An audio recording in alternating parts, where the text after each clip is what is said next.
So long as the audience thinks that seeing is believing, there's no limit to the number of tricks I can pull off. Alright, welcome back to Genshin. Last time, we did our jail time. We finished that.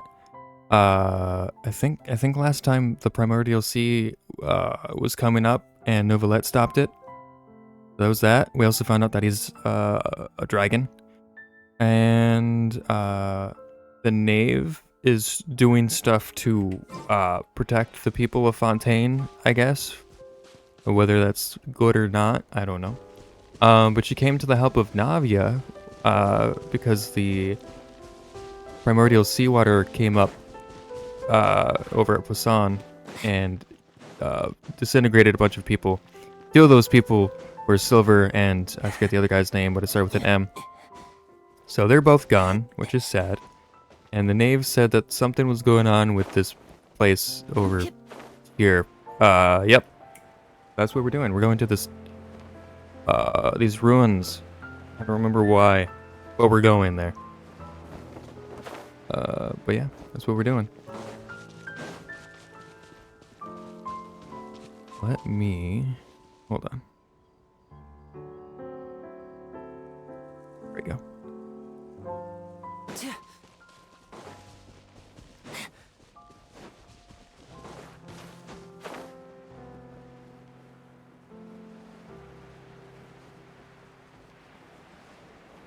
And we're here. Where here is, I don't know. This looks like a whole lot of nothing. Oh, nope, never mind. There's a hole here. I lied. So, are these the ruins the Knave was talking about? Whoa, talk about old. They seem to be pretty ancient, all right. Sure do. Let's go in and have a look. Just be careful.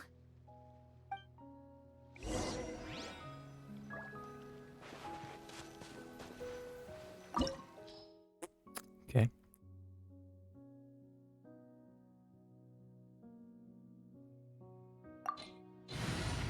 Right. Let's go.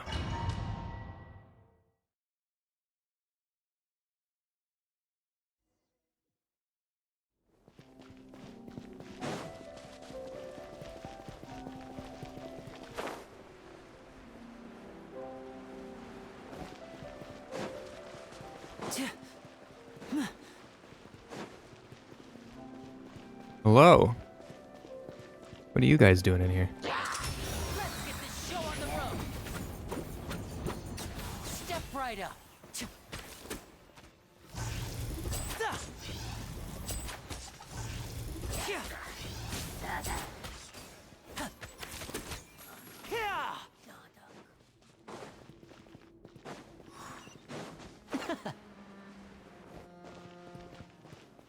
Oh. The floor here isn't safe. Okay. I was not ready for that. Okay. Lenny's dead. That's cool. We'll see about that. Oz revealed. Gotcha. Thank you for murdering Lenny. Appreciate it.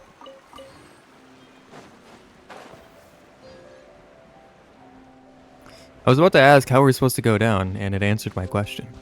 Fortunately, I was not ready. This place has also been contaminated by primordial seawater. I'm gonna jump in. Yeah. And a lot of it, too. A Fontainian would most likely dissolve the moment they fell in. You should go back to safety, Navia. Right. You can't go down if there's primordial seawater. It's too dangerous, and it won't be any help for you to just stay here. Don't get my mind wrong. We're not saying you're useless. It's just that... No, you're right. I can't do anything in this situation. I'll leave this to you. From the look of things here, maybe there's no way back. I think she can climb. Maybe. That complicates things. Maybe the only way left is forward. No, forward is forward, In that left is case, left. Do you want to wait for us here? The water levels here are unstable, and there's a chance the water will rise. So staying here wouldn't be safe either. I'll go together with you. Perhaps we'll find the exit just up ahead. or chance. Seems like there isn't any other option. All right.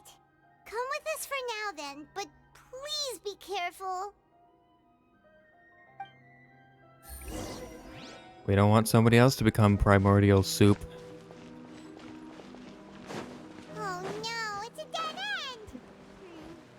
Let's try climbing over from the side. Like how Yolan was just like, dive. Oh shit. Hey, it does kill you. Well, I was talking about that. Take it easy. Anyway, climb. Don't fail me now, physics. No, you failed me. Why did you do that? What? Anyway, wait a minute. This is not the day for Genshin streams. This guy. This fucking... If you followed me over on YouTube and you look at the community tab, you'd find... You'd know. You know what's up, bro.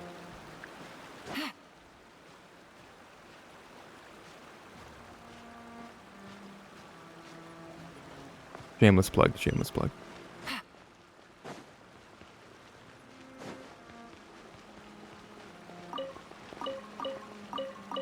I love ancient food that's been sitting here for who knows how long. Let me in. I'll revive money. What is this?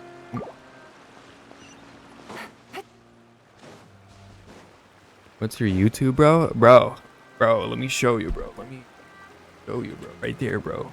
Look at that, bro. Crazy.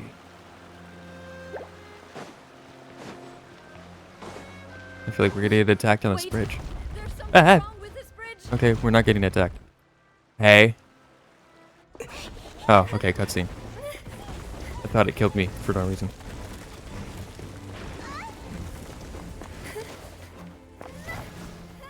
No, Navia, don't become one with the primordial soup. No.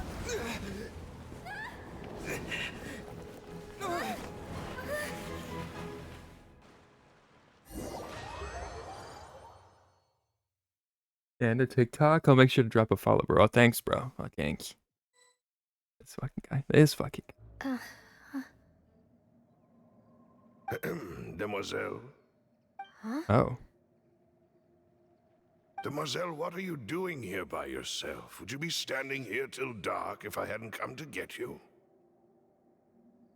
Maybe she just wants some time to herself, Malus. Oh, was I sleeping? Yes, it would appear so. I must be tired. That's quite possible. However, you were the one that suggested we go out for a walk. Oh, right. I nearly forgot. It must have slipped my mind when I dozed off. I haven't had a nap today yet. Have I? This is a familiar feeling, yet something's a little strange. Is something the matter, Demoiselle? Oh, no. No, I'm fine. I was just trying to recall why we came out for a walk. Do you remember Mr. Giverny? He'd requested our help before with foreign merchants who had a debt dispute with him, and we'd resolved the matter not long ago. We were headed to see how things were going with him at the moment. Ah, right. Yes. I remember now. Oh, Miss Navia. Ah, Mr. Malus. And Mr. Silver, too. It's good to see all of you. How have you been? I've been great. Thanks to your help, those bothersome merchants finally realized that I wasn't the one they were looking for. Why, I wasn't even the guarantor for that person. They were knocking at my door day and night. Even my neighbor, Obina, was getting fed up with them.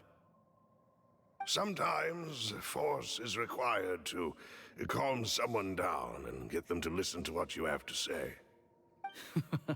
That's right. Oh, by the way, Burnett, what was it that you wanted to give to Miss Navia again? Oh, yes. One moment, I have it right here. Miss Navia, these are some flower seeds that I prepared. Please take them. They're a very good variety, and they'll become very big and beautiful once they bloom. I don't know what we would have done without your help, so this is a little token of our appreciation. I hope you won't refuse. Ah, did you cultivate them yourself? Thank you so much. I'll certainly take them. Malus, we do still have some empty flower pots at home, right? Why, we can have as many pots as you'd like, demoiselle. Perfect. In that case, we'll swap out some of the decorative plants for some of Mrs. Burnett's flowers. Very well. Wait. Something seems to be off here. Excuse me, madam. If I'm not mistaken, your name is Burnett, correct? That's right. Is something wrong? He's supposed to No, be it's dead. nothing. This is the first time we've ever met, but your name seemed familiar to me. I must have heard it when I was discussing things with your husband previously. I've heard this name before. Sometime recently, I'm sure of it. 2 pots, bro. And why are there so few people around here? Where did everyone go? We must mind the time, demoiselle. We still have important things to attend to today. Huh?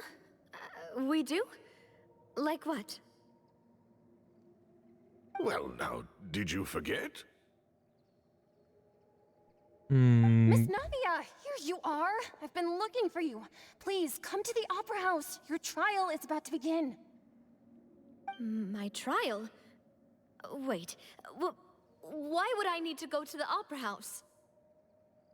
Yes, she's right, demoiselle. It's just about time now, so we should get going. Oh? All right then. I only know 1 pots.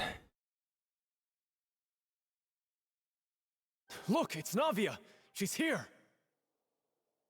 And her 2 attendants are with her. Goodness, everyone's finally here. So, since Novelette's not part of the primordial soup, who's doing the Sure thing? are a lot of people here to see the trial. And they all seem to be oddly excited about something. I even know some of these people. Karina, Desiree, Joyville, Jolien, Essen. Why are Oilers, so bro. many people here? This guy. And why do I have no recollection of this case? And as for the judge... huh? Where's Monsieur Neuvillette? What? Please sit in the defendant's He's not seat. there? Don't worry, Silver and I shall accompany you. All right. But are you sure you can stand behind me? Typically, it wouldn't be allowed, but today is an exception. So she's being judged by the machine, the Oratrice Mechanis. I forgot the last part. Hey, what kind of place do they think this is? Come on. Do they have any idea what they're doing? Seriously. Enough with the whispering! Could someone please tell me where Monsieur Neuvillette is? And why I'm standing trial?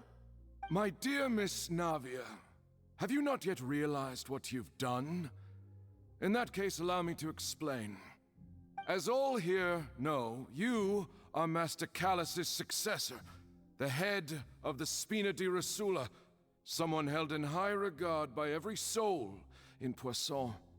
After you took over the Spina, you treated all of us just like the late Master Callus had.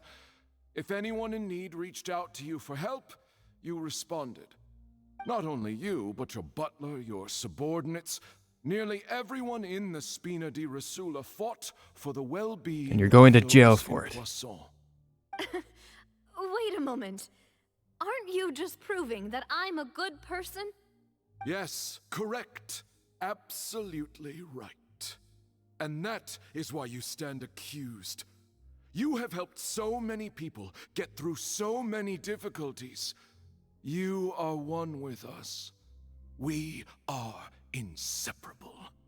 We are one big family, all of us who are from Poisson, inextricably linked.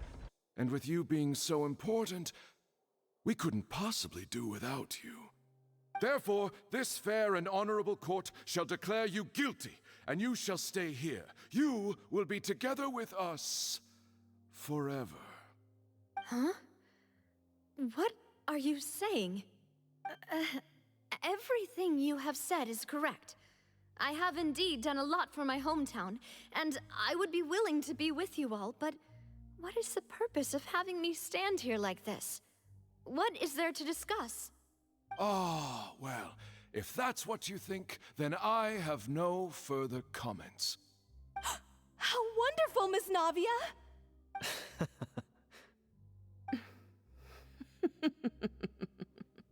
Something evil's going I on. know Something's all these happening. people. Why are they laughing? I seem to remember now. Yes, I get it. This trial is... It's a trap. Just a moment. This isn't right! Malus? What was that, Mr. Malus? Our conclusion is very clear and unanimous. Let the court judge her now. She's guilty! Stay here, Navia! You're one of us! Demoiselle, don't admit guilt. This trial means to keep you here forever. I wish to exercise my right to defend Our Lady. Mr. Joinville, you only know of Navia's goodness, but nothing of her utterly independent mind. She was born a free and independent spirit. She has never been tied down by anything. Indeed, even the death of Master Callus couldn't stop her. You're Her here. actions cannot serve as proof that she identifies herself as part of any group. She merely acted as an individual, extending her hand to help others. Please do not mistake her actions as being otherwise. Really? As an individual, you say? Don't forget, we are all Fontainians here. This is the nation of justice, the nation of Hydro. Even if Miss Navia only voluntarily rendered her assistance, that doesn't change the fact that her beautiful soul must return to everyone. Water accepts all, blends with all. It will surely accept her kindness. Everything is measured here in the nation of Hydro, and in the end, everyone shall meld together. Thus, when a unanimous opinion emerges, that opinion represents justice. Now I speak for everyone. Our opinion is consistent. Navia should stay. We and Navia are one. One. And you would call this justice? Preposterous. You are merely jealous that Demoiselle still has a chance to exist as an individual. Have you forgotten how much you all once longed to become individuals, to become independent? Do you mean to defy our justice?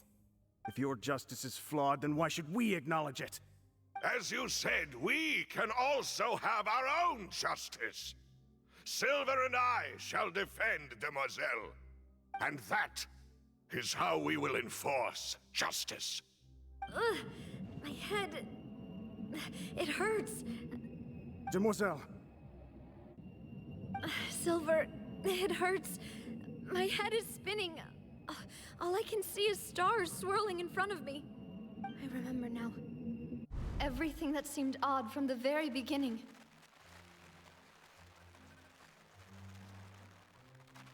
I mean, this whole thing seems odd, but yeah. Karina, Desiree, Joyville, Jolien, Essen, and Mr. Giverny and Mrs. Burnett, who we met earlier. Even Malus and Silver. I don't want to admit it, but they're all dead. Don't be afraid, and don't admit guilt. We will protect you to the very end. Absurd! Who are you to say that she cannot be judged? We are the majority, and in the nation of trials, the majority is absolute justice. We are the will of all. Don't let them escape! We shall keep Navia here with us! Mr. Malus and Mr. Silver, Must you be so stubborn? How could the two of you possibly hope to stand against the collective? Do not resist. This judgment is fair and just. Navia belongs to us. After all that happened, she should not be left alone in Poisson. What are you saying? No more excuses.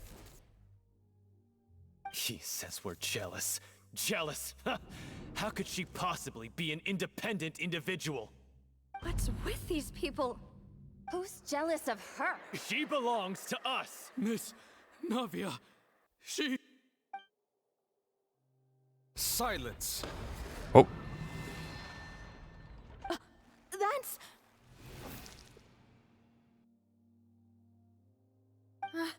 Monsieur Neuvillette! Such commotion is prohibited in the court. The accusations you just presented are nonsense and cannot constitute a proper trial. I didn't do it. The court will adjourn for the You rest fell. of the day. In this, I shall hear no objections from any unauthorized party. Our thanks, Monsieur Neuvillette. Please leave with me, Miss Navia, while there is still time. But... Go on now, demoiselle. This is your only chance to leave this place. What, can't bear to leave us behind or something? Malus. My apologies. I couldn't resist making one little joke once I realized that this shall be our last goodbye. Malus... Silver... Quickly, you must come now. Goodbye, demoiselle. Farewell. Who's cutting onions? Ah. No, wait! Just a second! Navia? You're awake. Good. I must have been dreaming.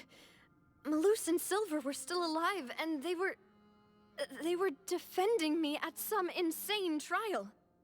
It looks like you're all right. Did all the sad feelings cause you to have a nightmare? Paimon could give you a hug. The ruins you were exploring suffered a cave-in. When I arrived, I found you falling toward the water. You were just about to be dissolved within, but I...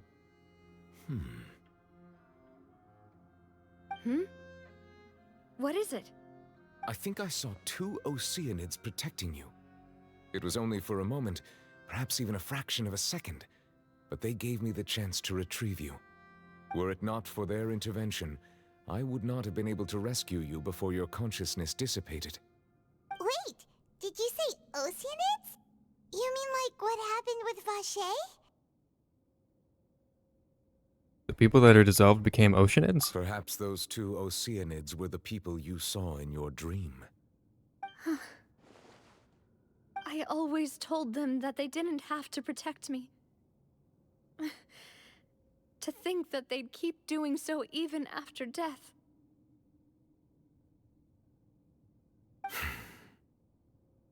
Please come with me.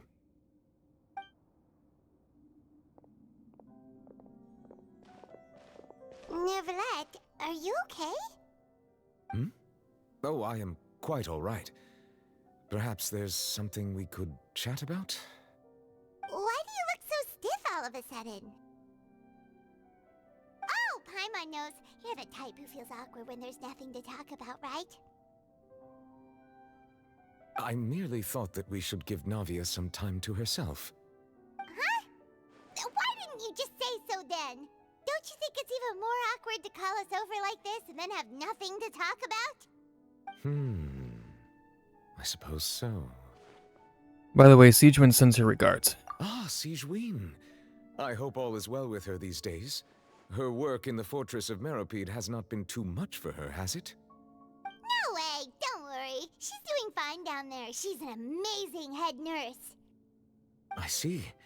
Well, that is good. I have always worried that Siegewind would need a lot of time to understand the world of humanity, just as I have. Oh, and the Duke also says hi. Even though Siegewind made him do that. He hopes that you haven't been overwhelmed by all that's happened lately. Thank you. I have indeed been busy lately, and I also hope that everything is going well in the Fortress of Meripede. He still doesn't know what to talk about. Let's chat about something else then. You're the expert here, Paimon. What should we talk about?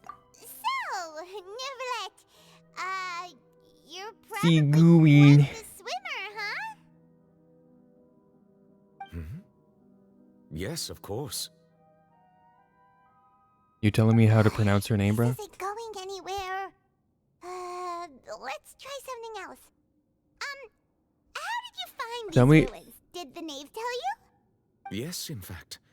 I had arranged to meet you in Poisson, but when I arrived, I discovered that the Fatui were helping the residents evacuate. They had even transported a large quantity of supplies to the area. Amid my astonishment, I ran into the knave, and we had a chat.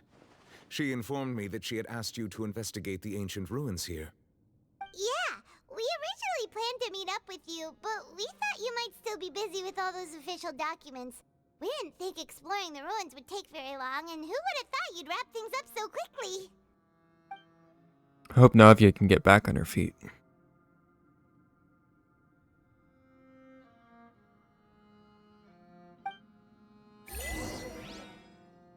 Love is domestic? Is that what it said? I'm sorry to have kept you all waiting like that. I'm feeling much better now. I Okie guess dokie. we should get going again. Will you come with us, Monsieur Neuvillette? Yes, if you wouldn't mind my company. All right! Another one joins the party! Let's get going then! Let's get going. Bro. Oh, thanks for the follow, by the way, Kita. I didn't say that earlier. But also, if you tell me how to pronounce her name one more time, bro, I'm gonna call her a completely different name, I swear to God.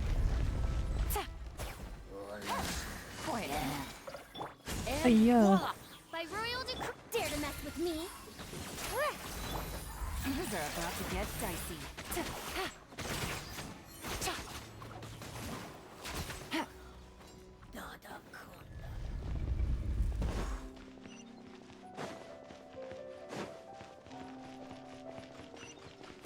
A world underneath? Oh shit, we're gonna fall again. Watch your step! I don't have stamina. Okay, this isn't falling. We're fine. We're okay. Calm down. Oh, why is this breaking now? Up. Okay, well, dog. That works. Submarine, bro. Watch out! There are rocks falling over here! Siege word of Katarina. Phantasmagoria. Phantasmagoria, bro. We'll see about that. Now disappear. Hey. Quietly now. I did it.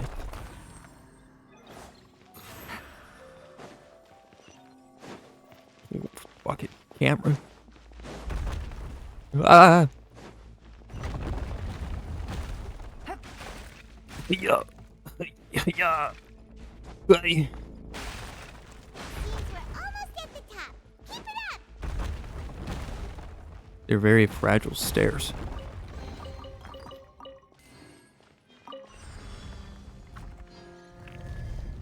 Oh, hello. Fancy seeing all of you here.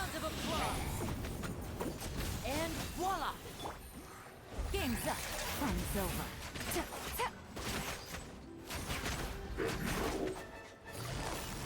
Busted.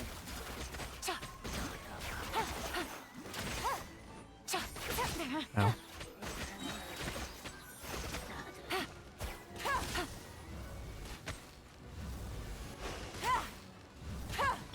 Odds reveal what?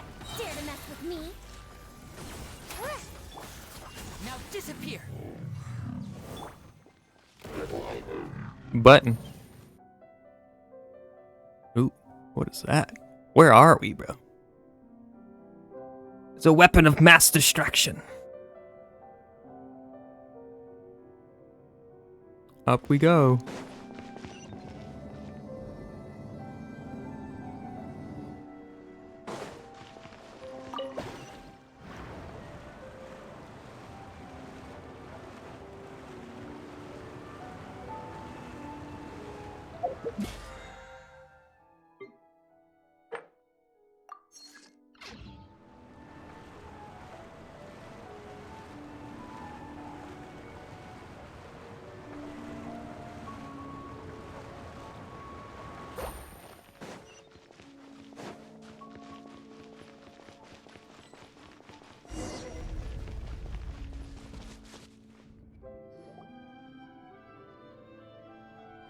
Looks like we've reached the end.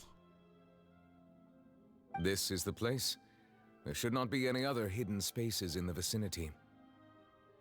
The path sure had some twists and turns, but it turns out that this place isn't actually that big. There seems to be something on the wall.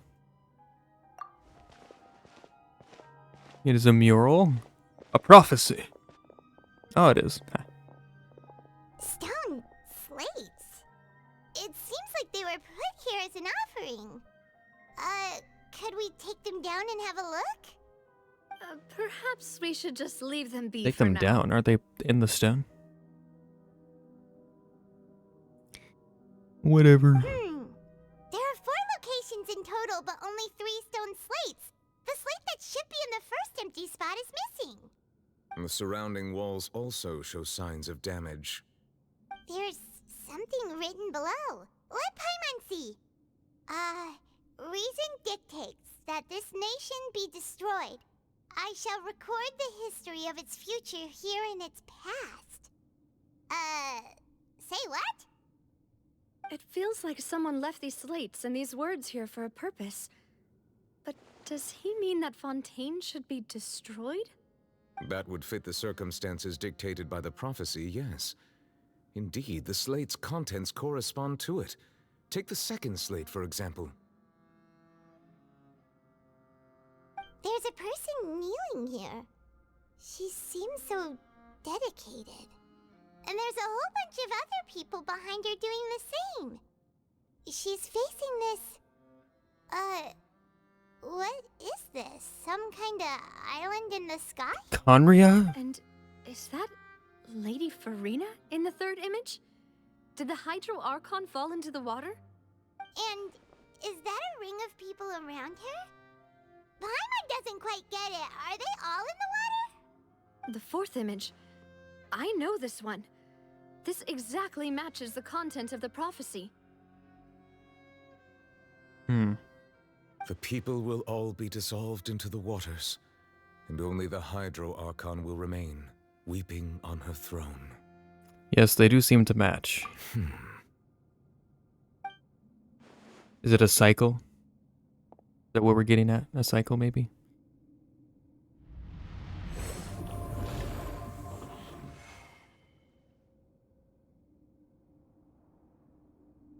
More information should be hidden in these slates, but I fear I cannot easily uncover it. The Most first likely one. due to us missing the first slate. I am very sorry. Don't blame yourself, Monsieur Nervalette. Deciphering ancient stone slates isn't one of your duties. Ooh, Paimon's getting the chills just looking at these slates. Shouldn't the first one be around here? The history of the future, right?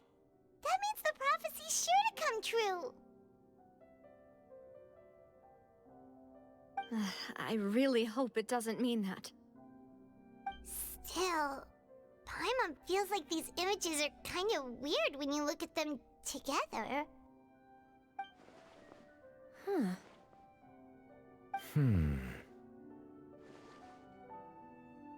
I get what you mean, Paimon. The issue is the order of the third and fourth images, right?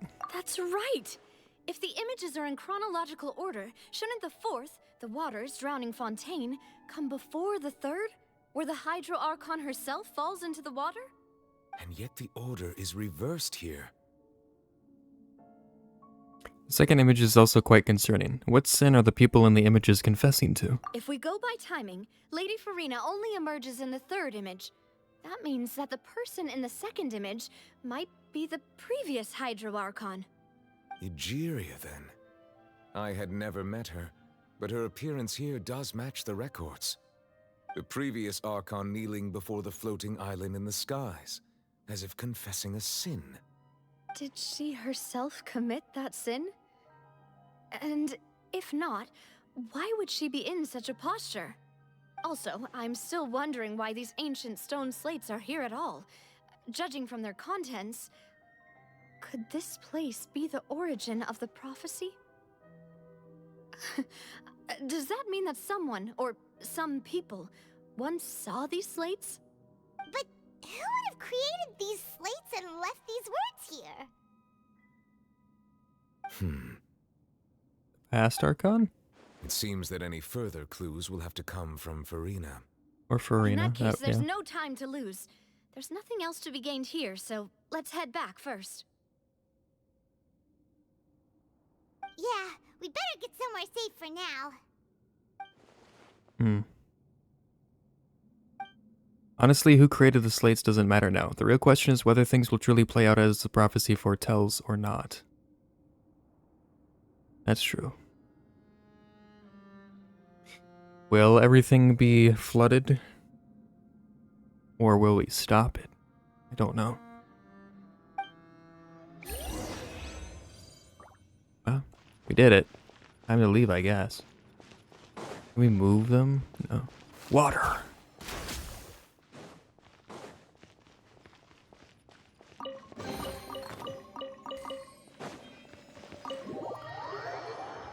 Well, back to Poisson, then? I don't know. Let's split up here. I'm going to check on what's happening with the Spina. You know how it is. There's some things you just need to be there for yourself. Right. You still have energy for that, Navia? Paimon's already beat. Just head back to the Fleuve Cendre and have a rest then. Thanks for keeping me company all this time. I'll depart as well. Thanks for your hard work today. Rest well, everyone. Traveler, I will go talk to Furina tomorrow morning to ask about the stone slates. I'm sure that you're concerned about this matter as well. If you have time, drop by my office. I will share the results of our discussion with you. Alright, see you tomorrow. Are you really gonna talk to her about this directly? Will that be a problem? Paimon's getting a little scared now that it's come to this. She has long been harboring secrets and will not give them up easily, which makes it all the more my duty to ensure that she understands the present situation. Alright, we'll leave it in your hands then. You're probably the best person to talk to her anyway. Right. I will be carefully considering my words tonight. Traveler, Paimon, our safe house at the Fleuve Cendre is always open to you as ever, so please don't think you're an imposition.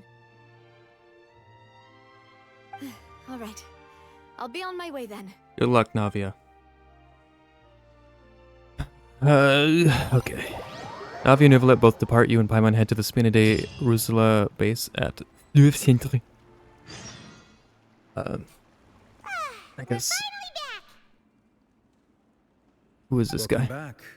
Oh, We've got hi. a special menu prepared for you two tonight.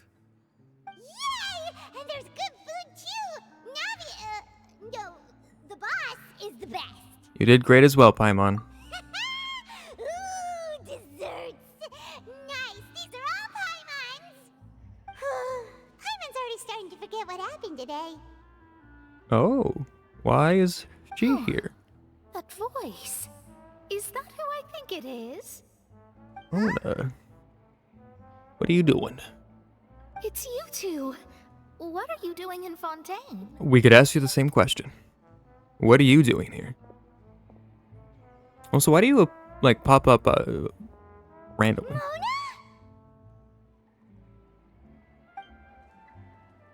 Did the stars not tell you that we might meet here?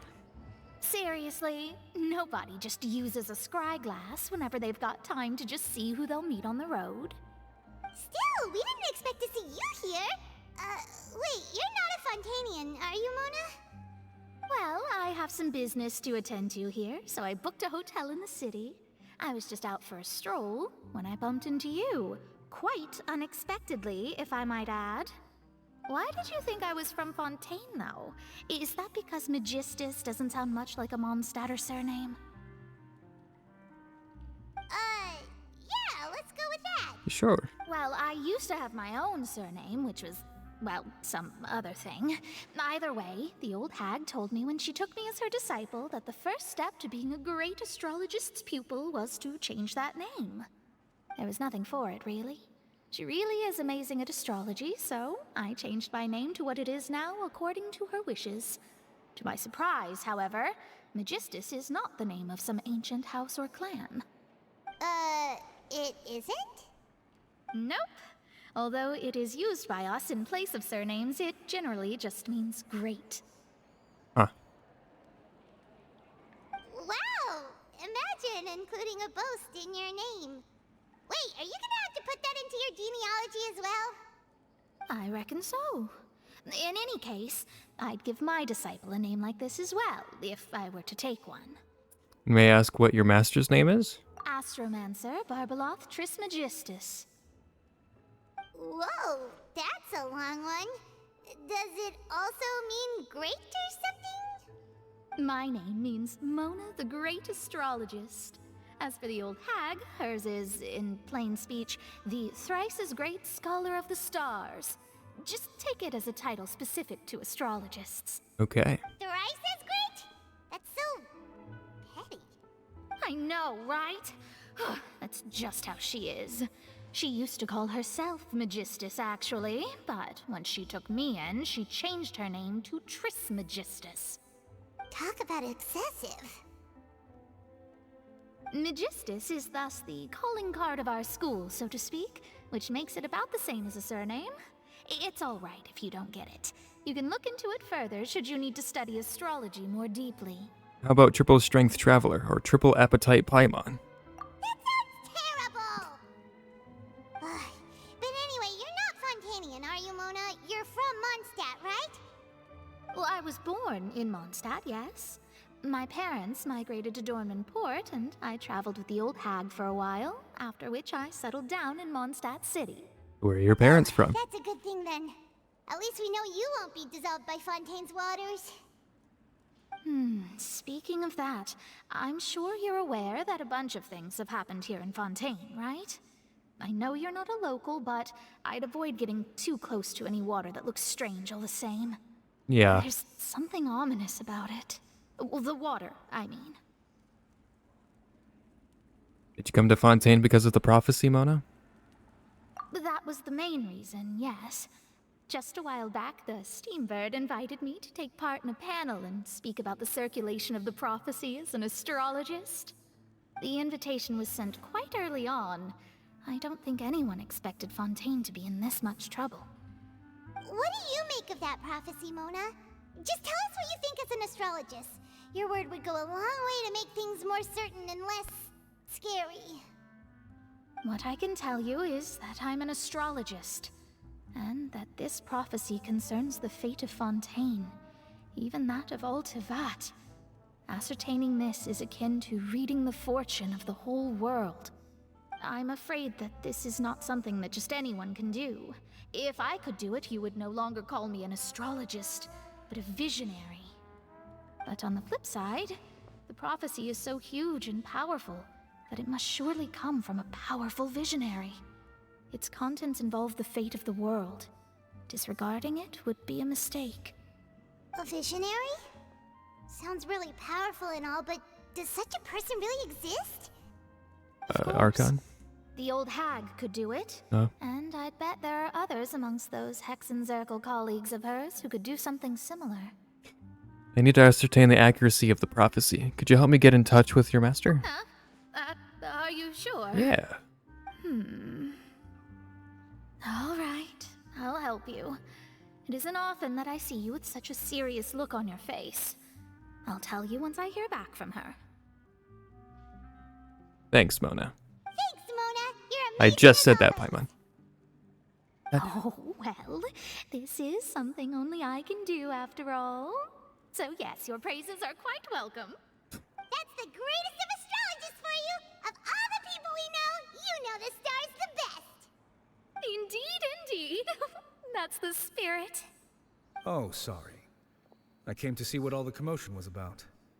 If there's anything you need, do not hesitate to inform the Spina di Rosula. Oh, whoops.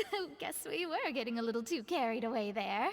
Well, I'll go tend to my own business now. If I receive any news, I'll be sure to come find you two again.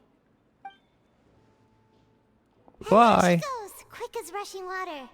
And here we are with the Spina guy giving us suspicious looks. Well, we were making a ruckus. Gotta keep it down next time, Paimon. If Paimon hadn't spoken for you, it'd be you getting all the weird looks. The things Paimon does for you. Alright. Thanks, Paimon. That's more like it. After the conversation, you decide to get a good night's sleep to replenish your energy. Oh, that was before we even went to bed. Okay. Good morning. To be honest, Paimon's still feeling kind of sleepy. But it's time to get up, traveler. We agreed to go see Novelette, so let's pack it up and get going. Alright. Let's see what he found out. To his office.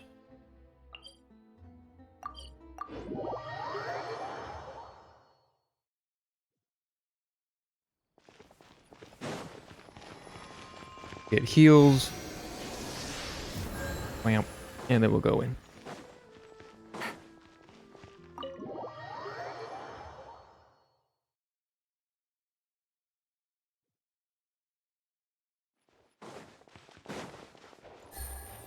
Take it easy. Oh, we're gonna be stopped by her again. Hello. We're here to see Novelette. You're here, finally. Yes? What's up? Is something wrong? Monsieur Narwhal and Lady Furina, they seem to have gotten into a dispute. Please go see for yourself. Yeah. We get to see the argument, eh? Like I said, I've already explained everything. And yet the problem has not been properly solved. There is little space for excuses between us. It is not my intention to offend you, but please, tell me where you stand. You are the Hydro Archon Focalor, are you not? Look at this. This is a list of the victims from the recent Poisson incident.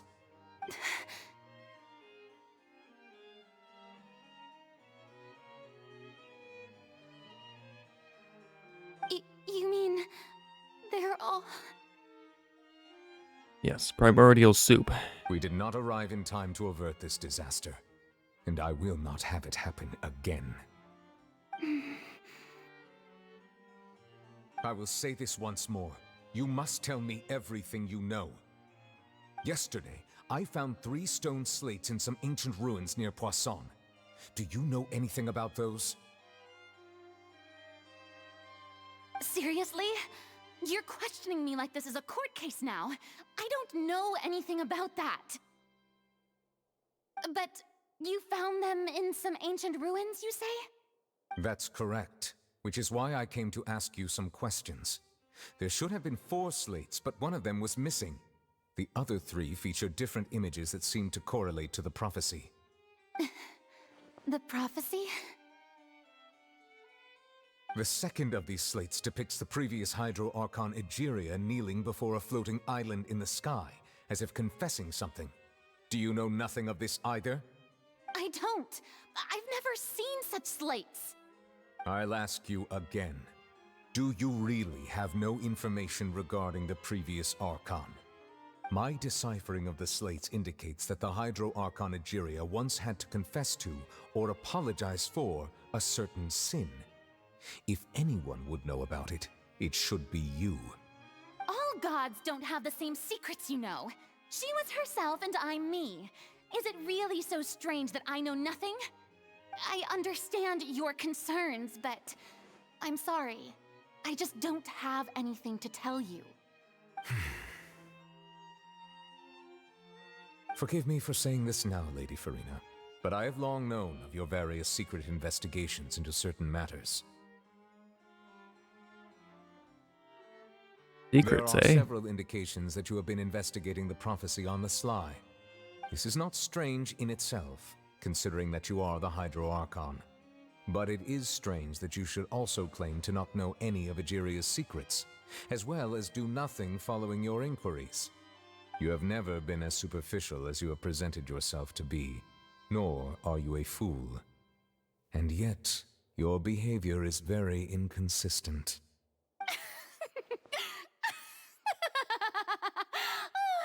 So you've been watching me all this time, have you? I didn't think you were that type. You... Well, since you know about my secret investigations, then you should know I'm actually working to take care of it. There's no point questioning or suspecting me. You're the Eunuchs, but you're still my subordinate. You should be following my lead. Just trust in me. You're Archon, and do as I say. Never mind whether you can truly convince yourself to or not. It'll all turn out fine. That's all I have to say. We do not discuss this matter again. Oh, the opera's about to start. Toodles!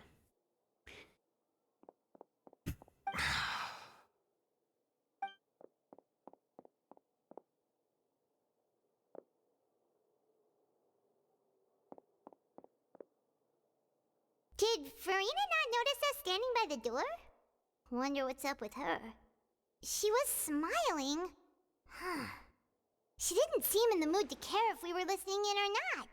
She seems deeply troubled. She seems to be deliberately hiding something. I assume you've been outside for a while now? No. You noticed. Seems Furina didn't Maybe. even realize we were here. She was in a great panic, though I cannot discern the reason. Our discussion reached impasses time and again, a state of affairs that we cannot allow to continue. Still, I do not understand. Dialogue is the basis for understanding, so why did she keep refusing to engage? I'm afraid questions alone might not suffice. We need to make her understand how dire the situation actually is. Everyone in show her her inner the circle has the noticed water. that she is hiding some secret. The issue is her attitude.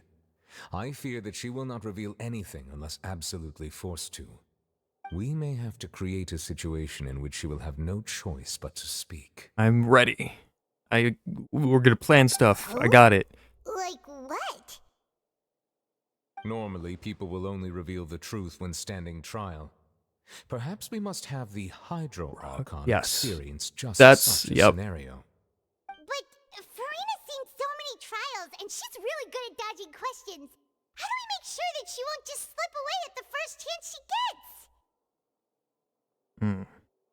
We will need to consider this thoroughly, join forces with various parties, and then do what we can. Well, the best party to join forces with would be the If at all Fatui. possible, I would prefer to Particularly recuse the knave. myself from this affair, but we must prevent the prophecy from coming to pass.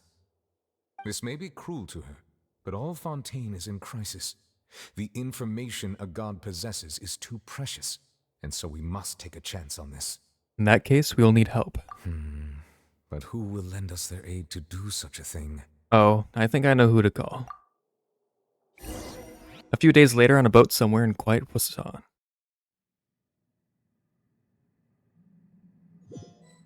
I feel like we'd have a number of people that would be willing to. That's everyone, huh?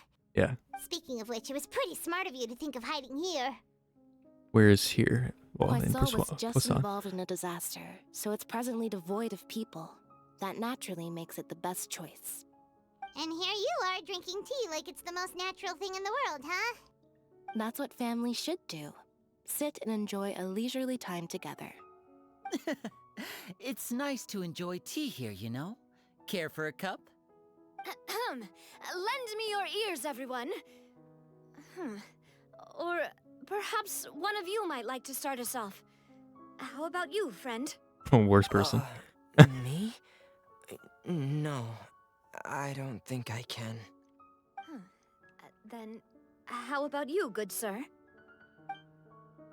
I fear that I will cause the mood on this boat to become as somber as it is in court. Well then, I guess we're lucky we've got a local like me to organize things. Wonderful. But where's the knave? I guess I'll be He's the most important facilitating part things of from this. here. If she comes in. Oh, That hey. was a little long-winded, don't you think? Oh, you might be right. Anyway, to cut to the chase, our friend here, the Traveler, has brought us together to discuss something. As for what that is, well, let's start by saying that we'll be pooling our efforts together to create a series of traps. Oh, how intriguing. Well, it's just an expression, really. One that I just learned from Chlorand, and used on the spot. So, let's invite her to explain in detail. A round of applause, please. Navia, this isn't a show. Huh? Didn't you say that you would be facilitating this? Oh, come now. Your work doesn't involve much public speaking, right? This is a good chance to practice. You might even pick up some fancy oratory tricks to impress your boss with in the future. I see. And what does my boss say? He is glad that you consider him your boss. Do go on.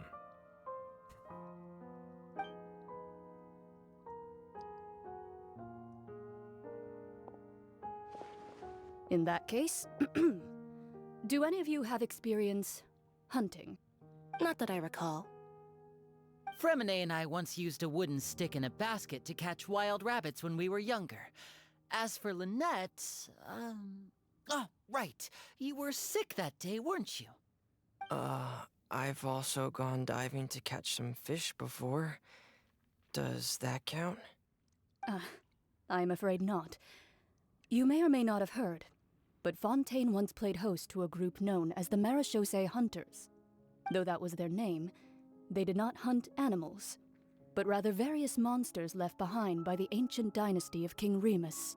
Today, Fontaine's monster population has already thinned greatly, so the hunters have blended back into society, taking up arms in other lines of work.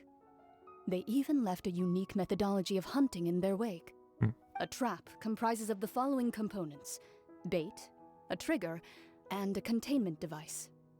Sometimes a lethal implement will also be necessary to deal with the prey. So, if we were to build a trap together, right now, what would you choose to build it with? For me, I would prefer something basket-shaped. Pigeons and rabbits will see the bait and naturally enter the snare. Our line of work requires a deft hand, and we're some of the best in the industry, so you can count on our techniques. You used some of those techniques while moving the people of Poisson, didn't you? My subordinates mentioned that you even performed some magic for the bawling children. Yes, and I even managed to gather some intelligence in the meantime. I'm quite the multitasker if I do say so myself. I'm afraid I can't claim that as my strong suit. I prefer more stable methods, like placing bait in the water and waiting for the fish to come within reach. That's the kind of method I would count on. Calm and steady. Exactly the kind of person who would catch loads of fish. And I can be their assistant. With discretion, I'm sure. I'd probably use some sort of mechanical animal. Papa once bought me some small clockwork squirrels, mice, and such. When placed in the forest, they can attract others of their kind. I remember that you liked those too, didn't you? I did. And that would be a good way to go about it. If they're realistic enough, animals of the same kind will follow them all the way to the trap. What about you, Monsieur Neuvillette? I fear I do not have any related experience. That makes sense. You usually solve problems directly, without the use of any such tricks. But I do have one more question for you, Monsieur. If we were to create a trap now, how would you design it? I would like for it to be effective, but bring no harm to the prey. A more gentle trap would be ideal. Kind, as always. However, our intention doesn't necessarily change the containment device and the type of implement we need. If we wanted to kill the prey in one strike, we would need a powerful implement. However, that also goes for prey that must be captured and safely contained. Wait, why's that? Only a hunter who's a true expert at subduing their prey can snare it without harming it. The line that divides life and death is often exceedingly thin. So are we going hunting together? Huh. We hadn't thought of seeing ourselves as hunters. It kinda works, but maybe it's still not the best metaphor. If our means of capturing and dealing with our prey is to put them on trial, then the hunting metaphor is actually quite accurate. But we shall require much more courage than any hunter to judge a god, a being whose seat is an exalted throne. That's right. Oh, so that's what's going on. Sounds very interesting. Lauren's hunting metaphor was just that, a metaphor. You will not call this a hunt because that is not what you should do at present, nor has the relationship between you and Furina reached such a dire stage. What you need is simply the secrets she is keeping. Attempting to take her secrets is an act of sacrilegious disrespect, but must be done to prevent Fontaine from sinking into the waters as foretold in the prophecy. There is neither hunter nor prey, but there must be a trap. That is what you will need. Right. Stage of fate. Alright, let's go to the base. Where are we? We're in Spinner. I think. Where are we? What is this place? Where are we? What? It is Poisson. Okay. I got confused. Alright, let's go here.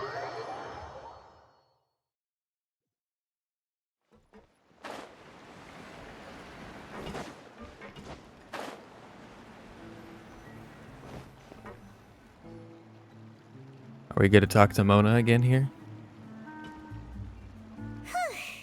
It's been a tough few days, hasn't it? So much has been happening. Those meetings sure did make me hungry. Paimon didn't think the meetings would go on for so long, but everyone seemed pretty fired up, huh?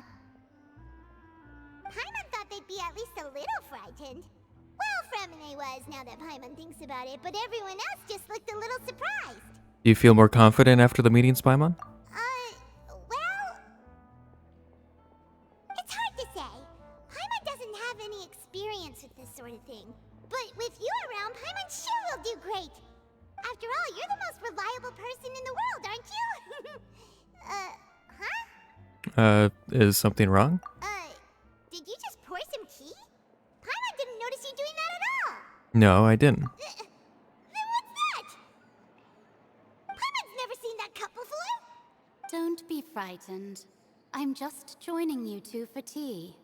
I merely refrained from saying anything till now. Who's that voice? But there's no one here. Ah, have you forgotten me already? Wait, you are familiar. You're the voice we heard from the sky in Sumeru. The voice from the sky, I fear that description is wrong. Though, not completely wrong. You're feeling lost now, just as you were feeling previously. I sensed that confusion and thus came to you. Guiding people is an irresistible hobby of mine, after all. Who are you? What do you want with us? Consider me a passerby, just accepting a commission from my friend's disciple on a whim. Allow me to ask you, will Fontaine's prophecy come true? The prophecy. Yes, what has been prophesied will be fulfilled. You may view such things as the history of the future. What? Then is there any way we can stop it? I believe you have witnessed a failed attempt with your own eyes. Can everything in Tevat so easily be changed? There it is again. Fate. Can there really be no exceptions? So you've caught on. Just as prophecies are usually only the future as seen from the perspectives of the gods, could things be happening in hidden corners where the gods' gaze does not fall? Are the things that you shall see different from the fate that the gods perceive?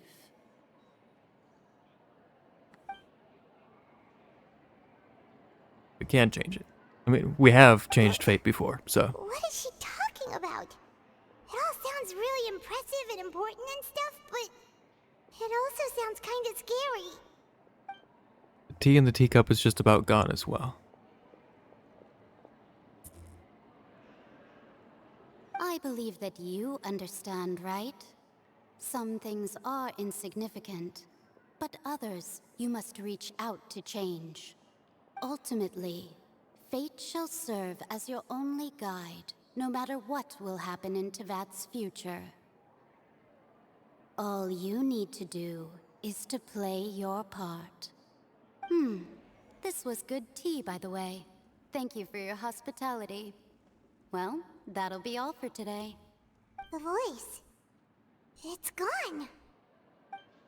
Mage N. Is this the clue you're leaving for us? wasn't very. I mean, it was kind of helpful, but not. The unexpected news leads to complicated feelings. You lie in bed for a long time. When you wake up, someone seems to be outside. What? I want to hear someone talking. Alright, coming! You're getting more diligent, Paimon. Hey, it's you who's getting lazy, okay? Yeah. Well, Oh, hi, Mona. I see I've walked in on some lively banter. How have you been these past few days? Fine, just fine. I went to take part in that Steambird panel. It turned out to be more interesting than I expected. Not all Fontainians are pessimistic about this. One journalist mentioned that sitting around and waiting for the end to come would be wrong, and that they should make their own rescue preparations. I agreed, so we had a brief chat with her. Did she have pink hair by any chance? Why, yes, it was Charlotte. I assume you've heard of her, no? That daredevil journalist? Yeah, we've talked with her. I'm in full support of her view.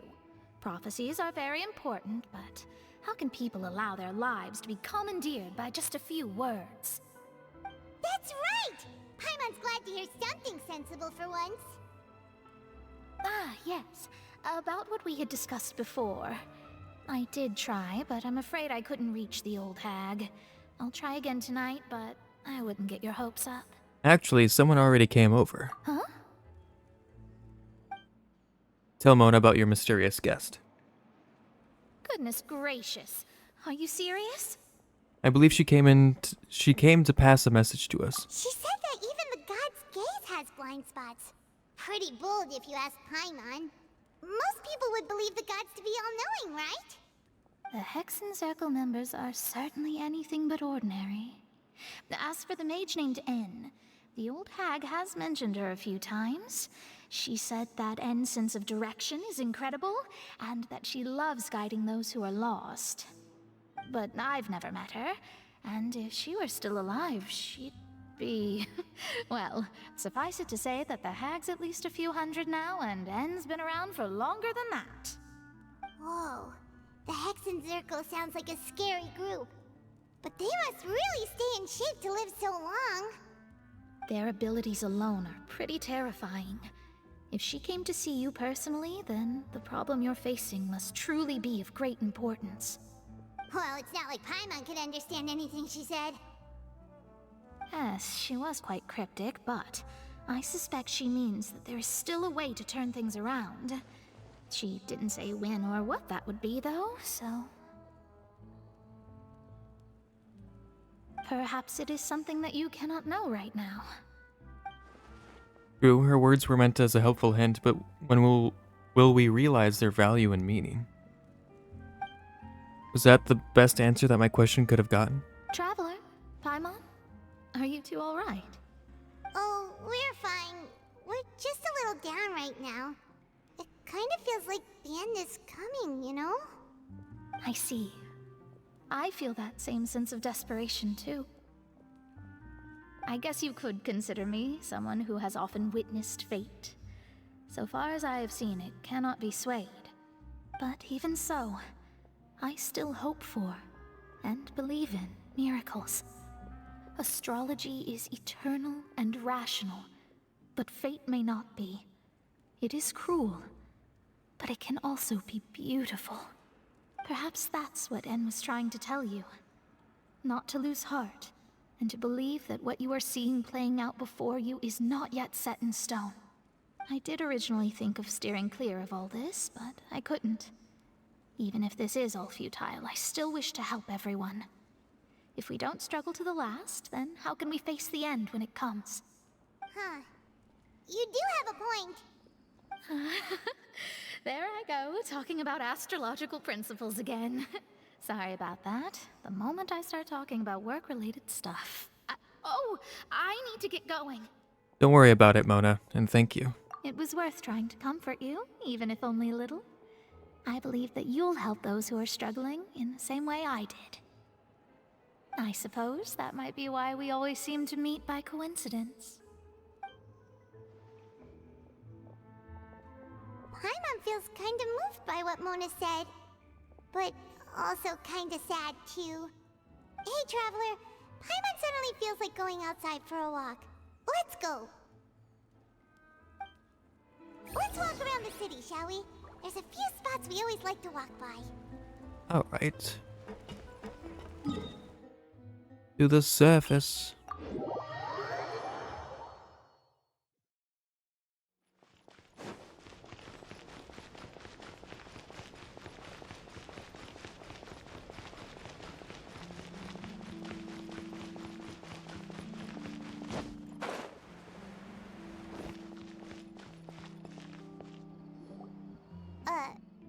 Huh? Our names are written in this newspaper. What's going on? Maybe we're famous? Let Paimon see! The underwater stronghold, the Fortress of Meripede, has continued in its noble autonomy, but that does not mean that others cannot interact with it. My recent attempts to enter the fortress bore little fruit. Huh. Guess Charlotte still hasn't given up on that. Thus, did an Outlander friend become the focus of this report? A blonde adventurer with their white fairy, legends trailing in their wake. It is said that this mysterious traveler once visited the underwater fortress. So while the fortress's interior remains a mystery behind closed doors, do not fear, for the tales of the traveler contain surprises in spades. Journalist Charlotte's biggest scoop yet, the Traveler's Trail, World Walker. Huh. Charlotte took so many awesome photos of us and we never even noticed her. Well, she hasn't been able to get a hold of anything at the fortress, so since we're easier to find, she's using us as the subject matter instead? that sure seems to be the case. Ugh, seriously? Well, fine. Those headlines and photos do look cool, so Paimon will forgive her this time. Alright.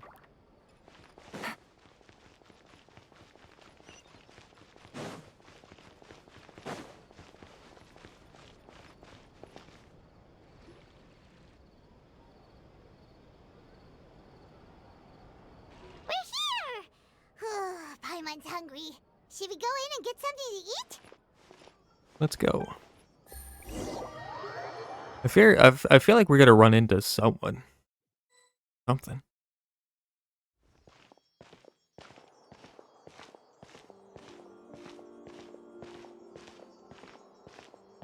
Hey, quick! Look! That's the limited edition only 16 slices a day cake! It hasn't already sold out for the day? It was so delicious the last time we tried it! Despite the tense situation we were in, let's give it another go. Paimon's sure it'll be great! We can't let anyone get ahead of us. One slice of cake, please. Oh. Someone showed up after all! Oh, wait, you're the one from the Palais Mermonia. Oh, are you here to buy cake too? It seems Monsieur Nervalette was right. You really can eat. Wait, did he really say something like that? That's right. Even he has his own preferences when it comes to food. As for me, I love the cake and coffee here. Do you come here often? Usually every day. Every day? It's part of my daily schedule, apart from work. I shall have my cake and coffee. Then what if someone told you one day that this place would be closing soon, and you wouldn't get to eat cake here anymore? What would you think? But why would it close? Well, Paimon doesn't know either, but maybe the waters will rise tomorrow. You know, like in the prophecy. Oh, the prophecy. To be honest, I haven't paid much attention to that. No, still, even if there'd be no more cake tomorrow, that wouldn't keep me from having some today. No, it's the same for eating in general. You might not be able to eat tomorrow, but if you can do so today, then you should carry on. That's what people call living, you know. Huh. Don't be sad. Excuse me, could I have 2 more slices of cake to go? These 2 slices are for you. Sijuin said that this kind of expression you're making is what humans call being sad. Oh, you know Sijuin? I sure do. She was born before me, and she sometimes comes to the surface to teach us things about humans. She said that humans are creatures that are saddened easily, yes, and you can only lift their spirits by feeding them delicious food. So please try the cakes here. I've got something else to do, so I'll be going now. You two try to stay in a good mood after eating, all right? Bye.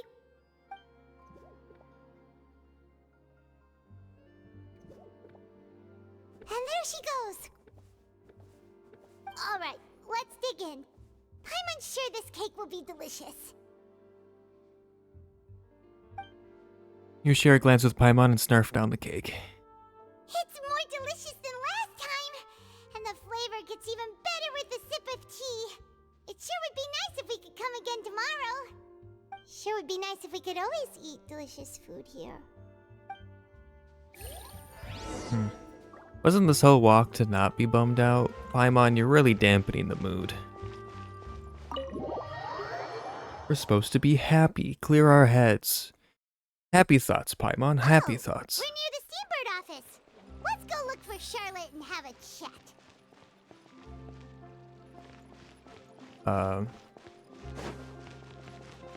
It doesn't even, I don't even have a mission. I can't do it.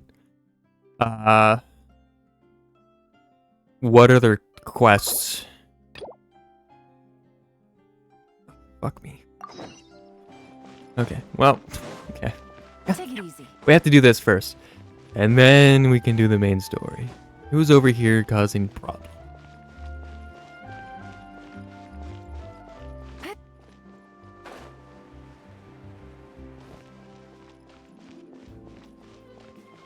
What is this? What are you? You're a bird. Hello. Yes. Early the weather was this cooperative every workday. It should be quite merry indeed. And speaking of work, my dear, you are here to interview for the troubleshooter position advertised in our Tales of Humanity section, are you not? I am. Excellent. You didn't ask any questions about the title troubleshooter, and thus it can be surmised that Ethan's word choice, while eccentric, is simple and easy to understand. Putting that aside for the moment, would you like to know how I was able to correctly ascertain that you were here for the job and not seeking to ask for help in our Tales of Humanity section? Observation. Every citizen who comes to the Steambird seeking help appears anxious and jittery, but you, your steps are relaxed, your expression calm. Those who are fortunate are all the same. Those who fall victim to misfortune all have their own woes. But you needn't worry. Those who seek assistance from others via Tales of Humanity haven't run into any serious trouble, so it shouldn't be hard to handle. Have a look at this batch of commissions. Oh, you're the reputation person. Got it. Got it. That makes sense as to why I should talk to you. Oof. Level 2. Wow. Free stuff. Yay. I'm done. All you need to do is find some time every week to read through the submissions to Tales of Humanity. Pick out a few commissions you'd like to handle and come find me to collect your payment. Some commissions are so drop-dead simple you wouldn't believe it, but you shouldn't underestimate the value of your work. For us, the problems in their submissions may appear to be easy and insignificant, but for the readers submitting their problems, they are like a splinter under their fingernails, impossible to remove or ignore. We can help them extract those splinters. In addition to the monetary rewards, you'll also receive the respect and gratitude of the people, and your reputation among the citizenry will increase over time. When that happens, I will give you more complicated and important jobs. Hee.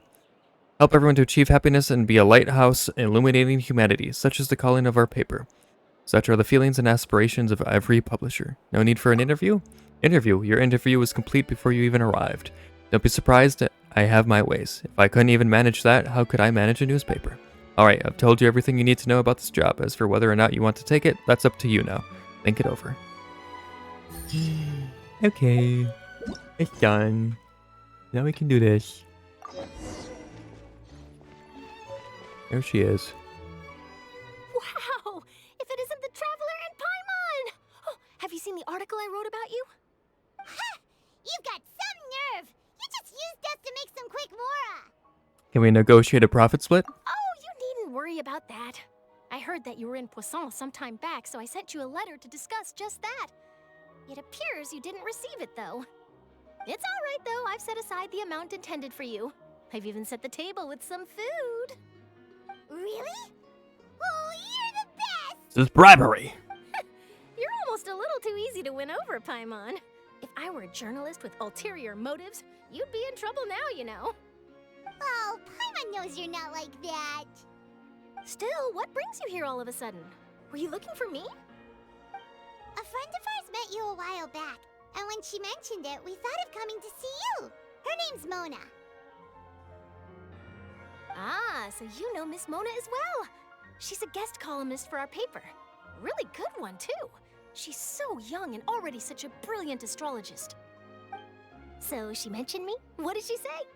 She said that you're a real daredevil of a journalist.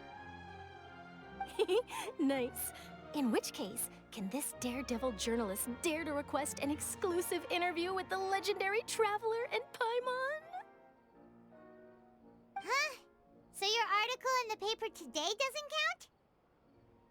Oh, of course it doesn't. That was more like live photography. What I'd like to do is dive deeper and ask you to talk about the things you've seen and experienced. Seriously want to interview me? Yeah, are we even qualified enough? Why not? If I say you're worth an interview, then you're worth it. But not right now, of course. I'll need a few days to prepare. Oh, in that case, we'll just chat when you have the time then? Oh, so that's a yes? Ooh, splendid! I'll tell the editor-in-chief immediately. I'll have to apply for lighting, a venue, some props, and... Whew, so much to get done now. Talk to you later. Alright, see ya. Wait, Charlotte, Paimon's still got a question for you. Yeah, never mind, don't see ya. And what's that? If, just for example, Fontaine were to be flooded tomorrow, what would you do today? Huh. That's the prophecy you're talking about, isn't it? I mean, I do hear about it often, but I've never once thought that the day could be tomorrow. If you're seriously asking, then I might try and think of a way to leave Fontaine. Oh, but I'm still a journalist first and foremost. That means I have a duty to be reporting from the scene. And secondly, I wouldn't forsake my homeland that easily. From what I've seen, most people don't know what they'd do should the worst come to pass. In truth, it might be better just to behave like normal rather than worry over such an end. So in all likelihood, I'd probably still be prepping at the office for that interview of ours. I know what you're thinking. That sounds a bit sad, but I've always believed that it's best to do what you enjoy. Just think about it.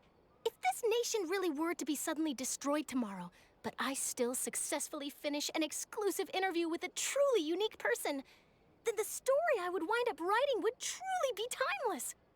And then do you know what I'd do? Well, I'd write that story, send it for printing, and use messenger pigeons to get copies out to the various nations as soon as possible. I'm not a dreamer, nor am I a workaholic, but I do love my job, and I'd be proud of leaving such an article behind. I guess you could say that I was born to be a journalist. But anyway, that's my answer. And on that note, I'll get back to my preparations. That's so nice. All of a sudden, Paimon actually kinda envies her. Anyway, let's go and take a look at the sea, shall we? Okay.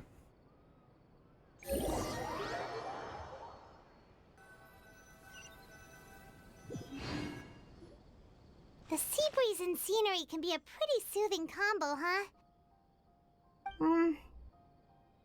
Paimon's been thinking.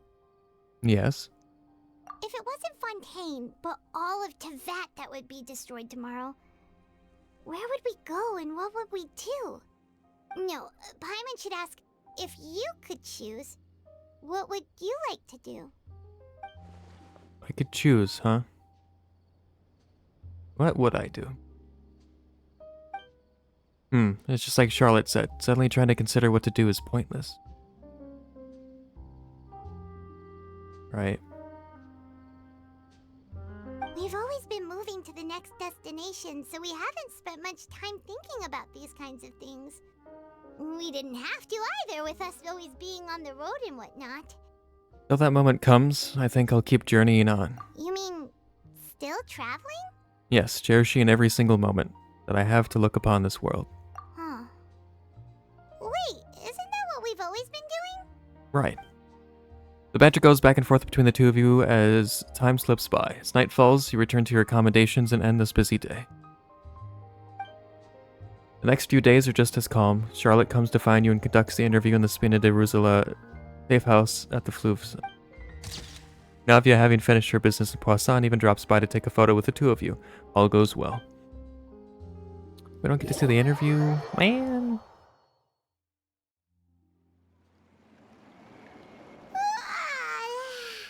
Feels like you'll grow mold if you stay here long enough. But it's still better than the Fortress of Mirapede, that's for sure.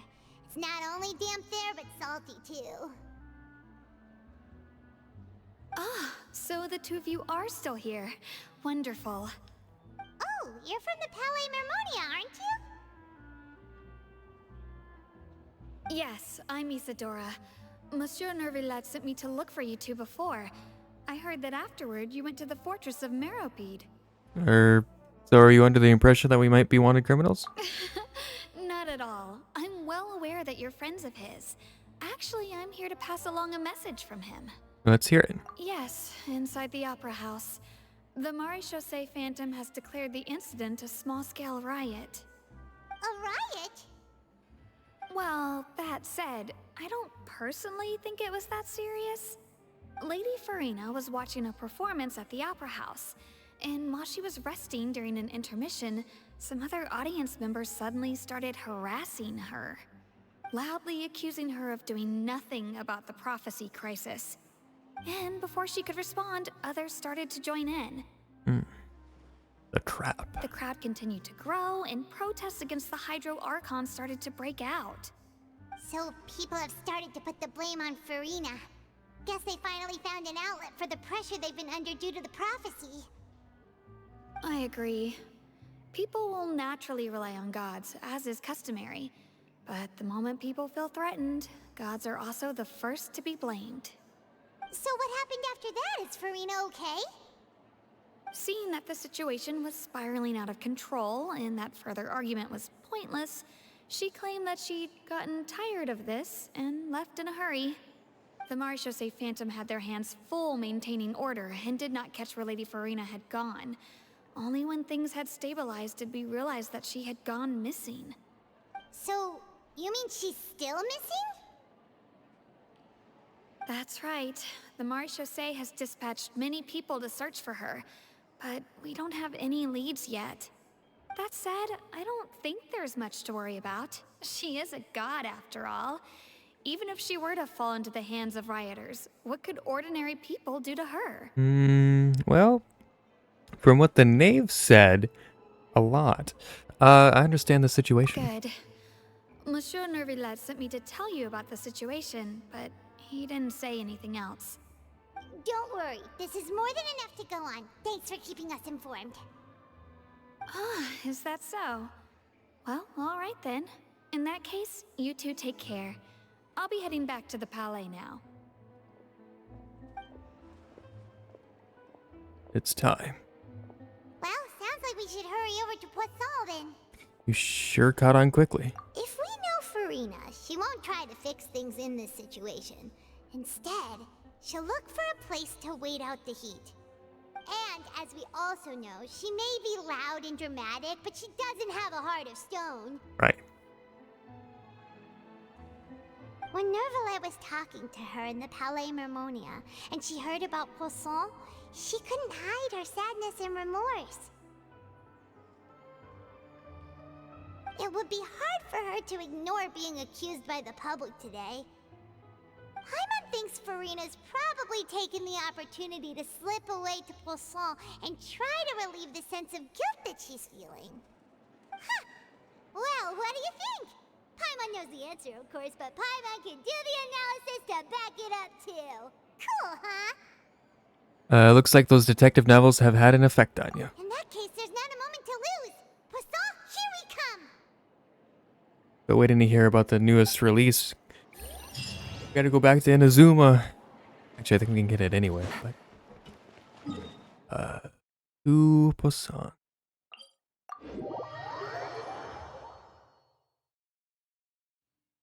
This place looks deserted. Guess all the survivors must have evacuated already. All that's left here are signs of devastation. Could Furina really be here?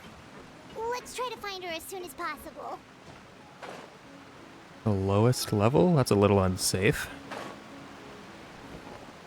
Is that Furina? That is Furina.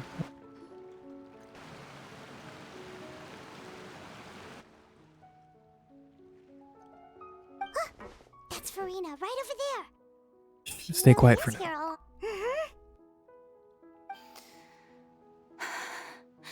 Should I just give up? This is all meaningless. What was meant to happen did happen after all. Everyone's dead. I'm sorry. I am so sorry. Give up, Furina. There's no point in holding out. I'm sorry. But what can I even do other than to repeat meaningless apologies over and over? Furina. Who's that? Don't worry, Furina. It's just us.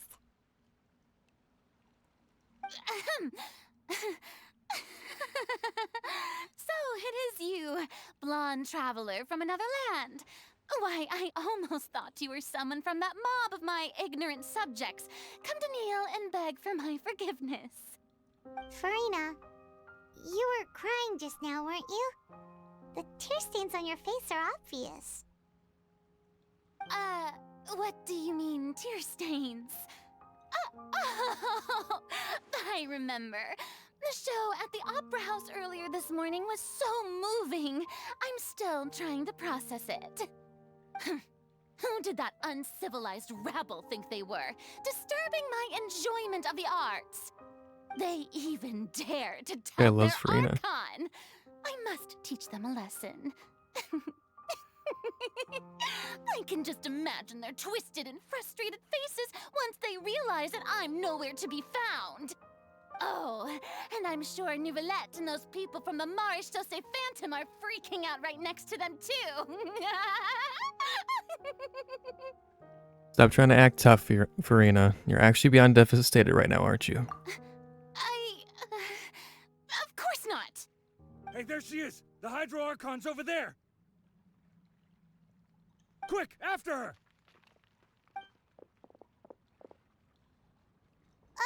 Furina, those people seem to be after you. They are? They're just some rabid fans who want to cut the line because they haven't been able to meet me in person, aren't they? That's against the rules. I can't let them get their way. Furina just ran off. Quick, we have to catch up with her. Shouldn't be too hard.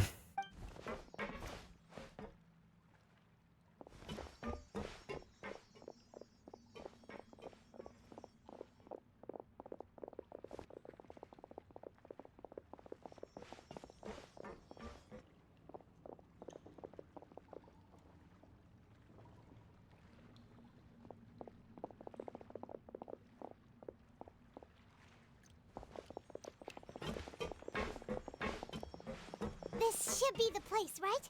Hey, Furina! There's a good hiding spot over here. Quick, come to Paimon before the rest of them catch up to you. What is this place? Hurry, they're almost here. Fine. I suppose haste is warranted. Lead the way. Right into my trap. We've caught the beast. Or the prey? What would Furina be? Prey, I guess? I don't know. Smells like fish in here. Paimon's exhausted.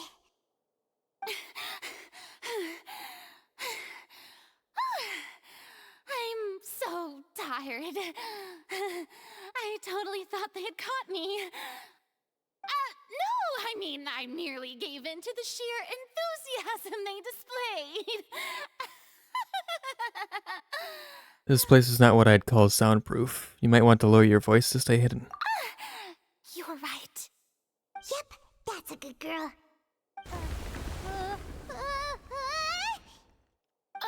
What's happening? The ground's shaking. Is it an earthquake? Another disaster just struck, I suspect. Yeah, a quake of this kind preceded the flooding in Poisson, didn't it? It can't be. It's happening again. Well, there's no need to worry too much about that. Novelette's made some emergency plans, so the evacuation should go a lot smoother this time. Yeah, I hope you're right. But the people of Poisson, they've already... Has Furina finally reached her limit? Now that she's talking about her actual feelings, she's starting to look far less stiff. You begin to talk amongst yourselves as Furina slowly calms down. It's true. I've been investigating the prophecy for hundreds of years. I once had informants all over Tevat, searching for clues and feeding information back to me. I've tried all kinds of ways too to hold back the sea. Anything to keep the coastline from advancing. But all my efforts proved to be futile in the end. Really, the truth has been clear to me for a very long time. We cannot make an enemy of the divine. No matter what we do, the will of the heavenly principles will have its way, and the prophecy shall be fulfilled. Give up. I do love the sound of that phrase. It would mean finally coming to terms with fate, but also for me to finally be free. Indeed, I've thought about giving up so many times, especially after we almost lost Poisson. Fate is really unreasonable, isn't it? It has no heart and obeys no rules. The prophecy has only just started to come true, and so many people have already lost their lives. Thanks for the follow, appreciate it. It all became clear to me. I still don't have the right to come to terms with fate on behalf of everyone else. As long as the final moment hasn't come, it's still not too late. Don't worry. I will keep hope alive for everyone until the very end. Well, that's enough for now. I got the impulse to play the stricken maiden, but honestly, considering my rank and station, that wasn't a good fit at all. Don't take any of what I just said seriously. How could I possibly let Fontaine fall to the whims of trivial prophecy? Right. Come on! Paimon could have sworn you were actually being honest just now. We're running out of time. We can't just go back to square one like this. I have to get more information out of her. Furina, you might not have to shoulder this burden alone. Although I don't know what you might be keeping from everyone, your people are more than willing to share your burden with you. Share my burden. That's impossible. It was fated right from the start that this would be my duty alone. But even if your burden doesn't need to be shared, you can still choose to confide in someone. Just share it with me. I'm what you'd call a witness. A witness? Yes. I've heard that you came to Tevat from beyond the stars, yes. In other words, you never belonged here. And if Tevat is, in its entirety, a show on a stage, then you're just a spectator, aren't you? If that's the case... There's no time left. Please, Furina, just spit it out.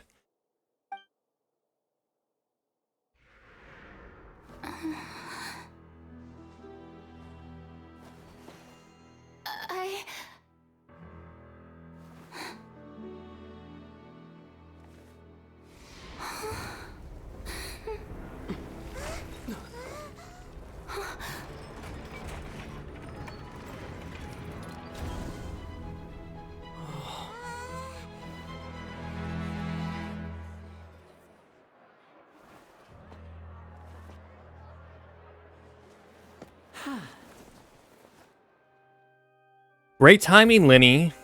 God damn it. Ladies and gentlemen, this concludes my opening performance. Now, without further ado, we may proceed to the trial of our god. So this is what it is. Yes, you deserve praise for the effort you took to raise the dramatic stakes. Do not forget, however, that I am Focalor, the god of justice, the embodiment of justice itself. Does it not strike you as even the least bit absurd to bring the very concept of justice to trial? May I interpret these words as your refusal to stand trial? In that case, you will have the opportunity to defend your honor through a duel. You would draw your blade against a god?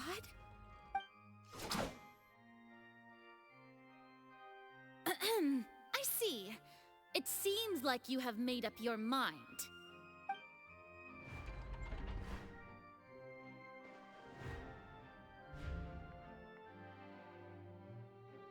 Paimon can't believe it. She just surrendered.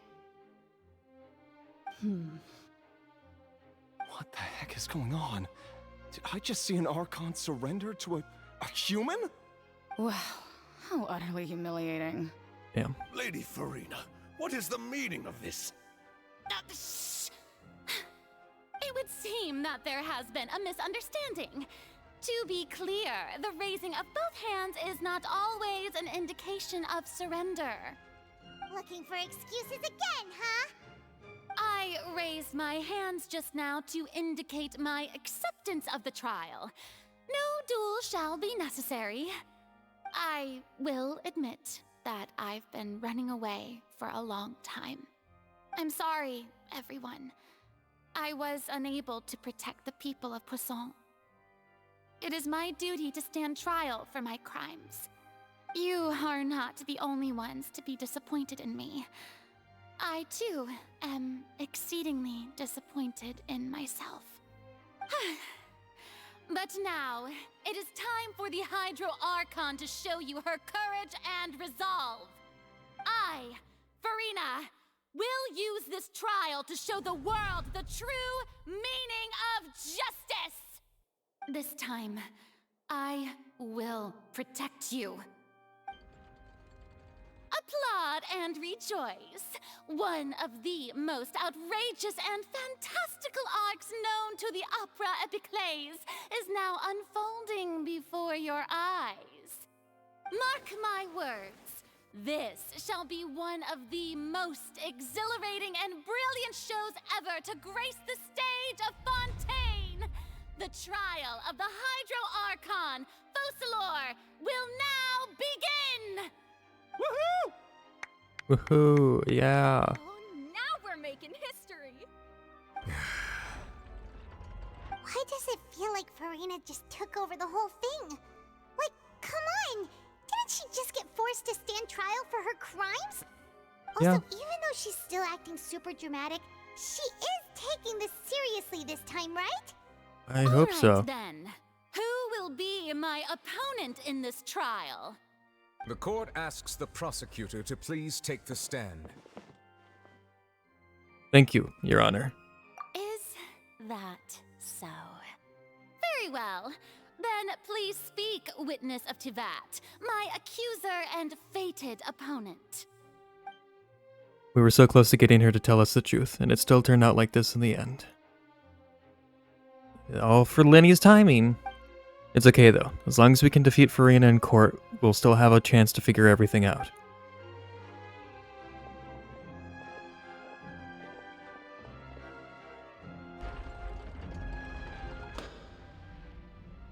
Also, please allow me to ask, as a final question before the trial begins. Just how much work did you do to force me onto this stage? Well, we did do a lot of prep after the meeting that day.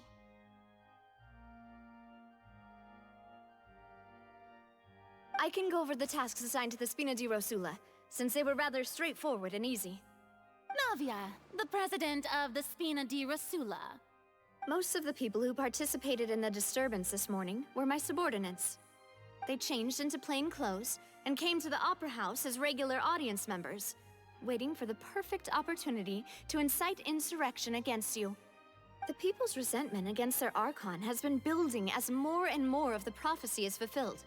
A spark was all we needed to turn smoldering anger into a flame.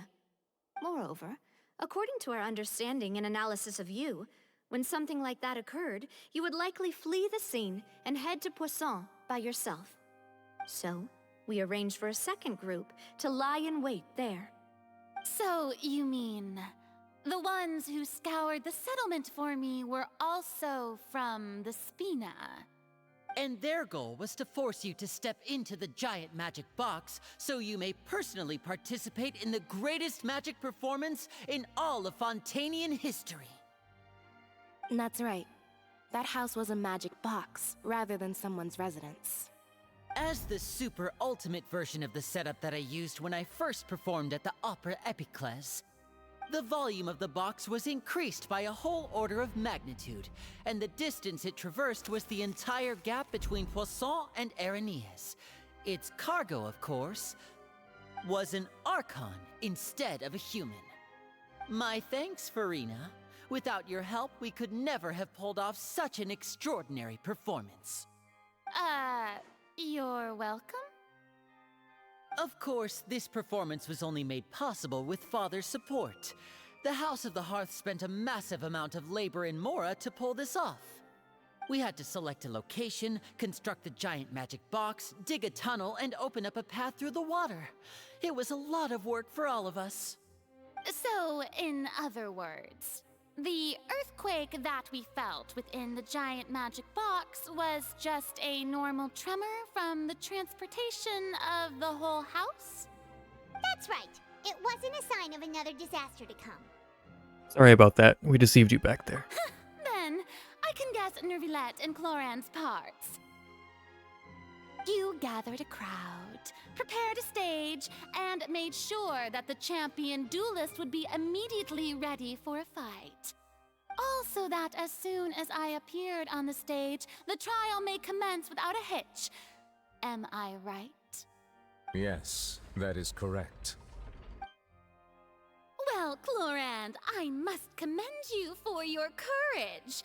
Only the most outstanding champion duelist in all of Fontaine would accept a duel with an Archon without flinching. Thank you. As for you, Traveler, I suppose your role was to keep me distracted with conversation once you found me in Poisson. You'd make sure that I didn't notice anything amiss before revealing yourself as my prosecutor once we'd arrived onto the stage. No, you guessed wrong. Oh? My mission was to give you one last chance. We hoped that you'd share your secret with us before the magic box arrived onto the stage. Is that so? Then I suppose I must have missed my final chance. It's fine.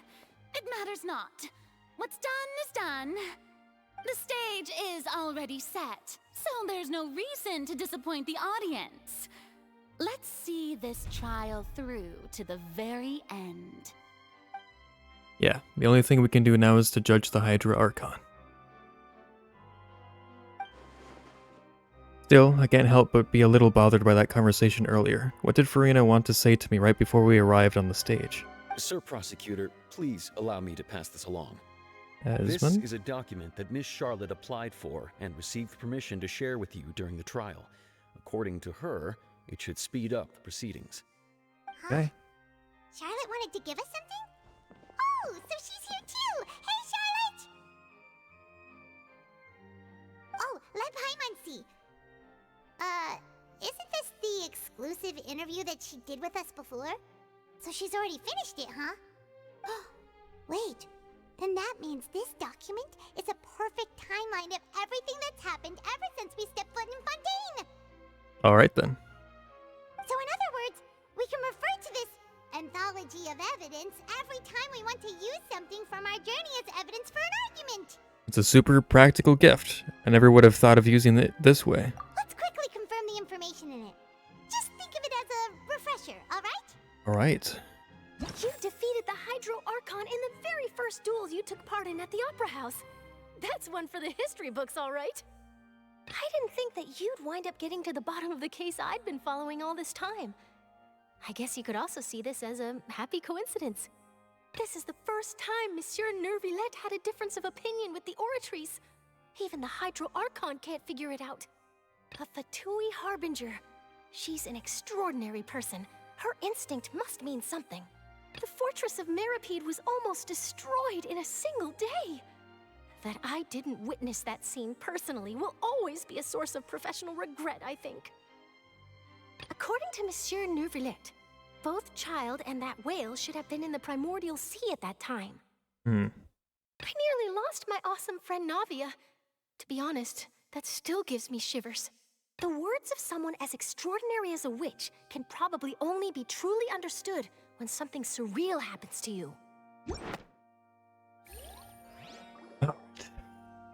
The prosecution and the defense are both in position. The trial shall now begin. Oh, come on, Nervillette. There's no need to repeat all the unimportant legalese. Just fast forward to the part where the prosecution lays out my offenses. As the defendant and the lead actress of this performance, I still haven't even been informed of my supposed guilt in all of this. Of course, it is only natural for humans to struggle to understand the actions of a god. However, you will need more than that to convict me of a crime. That's true, but my charge here is unrelated to your conduct as an Archon. Instead, I would like to charge you as a fraud who's never been the Archon in the first place. Wait, what was that? Lady Furina's a fraud? Hey, I came here thinking that we were going to try the Hydro Archon for forsaking her duty, but did I hear that right? She's not our Archon at all? Charge accepted. Well, damn. Lady Furina, do you plead guilty to the charge?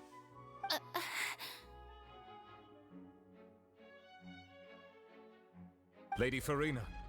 I plead not guilty. How can I be guilty? There is no way that I, Focalor, otherwise known as Furina de Fontaine, a member of the Seven and the Regina of all waters, kindreds, peoples, and laws of Fontaine, could be anything other than your true Archon. Yeah, even though Lady Furina can be rather eccentric, isn't it going too far? Does that mean that Yeah.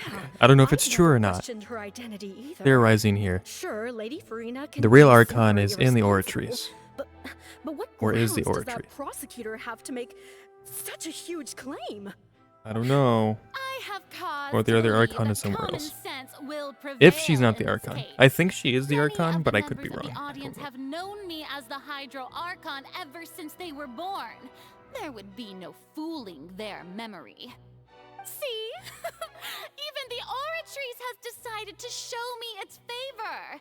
Are you sure you want to commit to a charge that will never be upheld? If you wish to drop the case, I can promise you as the God of Justice that you will not have to face trial for making a false accusation. We will treat everything that's happened as a dramatic spectacle and move on with our lives. What do you say to that? Huh. An argument with near impossible odds, huh? We have to not only refute Furina's claims, but also overturn the long-held beliefs of the people. The people only see you as their Archon, because that's their long-held belief. Well, I tried to give you the chance to surrender. If you must persist, then let me ask. If you believe I'm not the Archon, then what manner of being do you think I am? And if I was not the Archon, then how did I manage to live for over 500 years? Got to think carefully. What do we know to be special about Furina exactly? Wait, this is where I fuck all of it up. Hmm.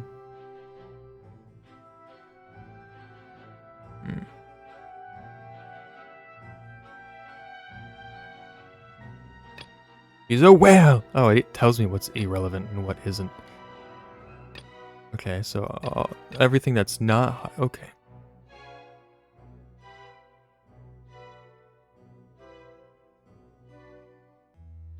Oh, perfect.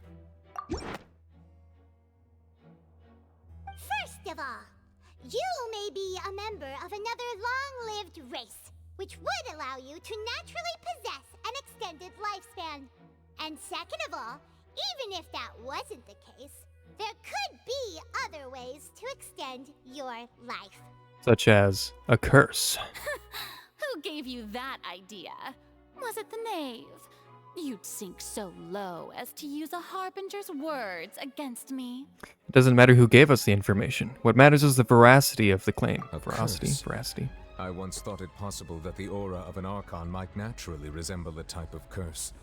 But in light of this claim, perhaps what I sensed was not your divinity, but a curse after all. Navia sensed it too, huh? So Furina, instead of an Archon, could you just be a cursed human? Lady Furina is actually a human? Does that mean the Archon cursed her? It's true that it's extremely difficult to The tell past humans Archon and cursed gods her. apart just by looking. It's been revealed. It's not impossible.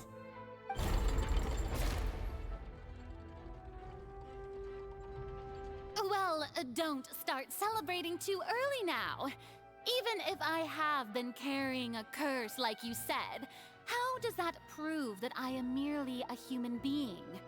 Besides, everyone knows that the main difference between a human and a god is the possession of authority.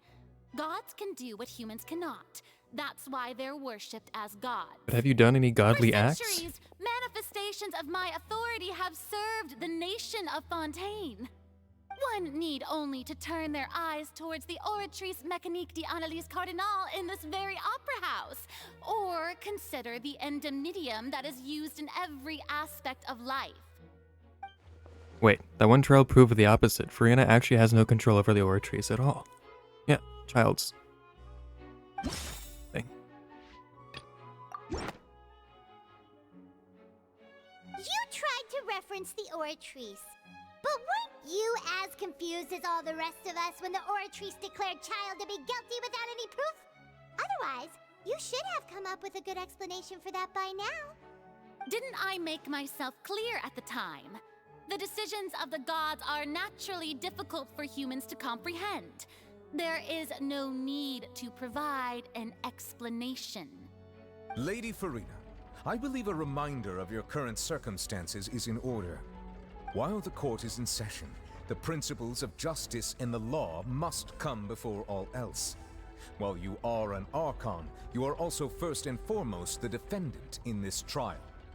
You will prove yourself unable to defend against the prosecution's charges if you continue to withhold vital information against the rules of the court. I never thought you'd use that kind of rhetoric against me. That was no trick of rhetoric, Lady Furina. I've merely reiterated the rules of the court. Rules that all should respect and follow. So, you neither knew why Child was declared guilty, nor did you understand the structure and operations of the Oratrice. Instead of having been created by you, the manifestations of authority you mentioned have been made by the real Hydro Archon, haven't they? The real Hydro Archon? Well, now you're really losing me. It is true that I did not know why the Oratrice gave out a guilty verdict that day.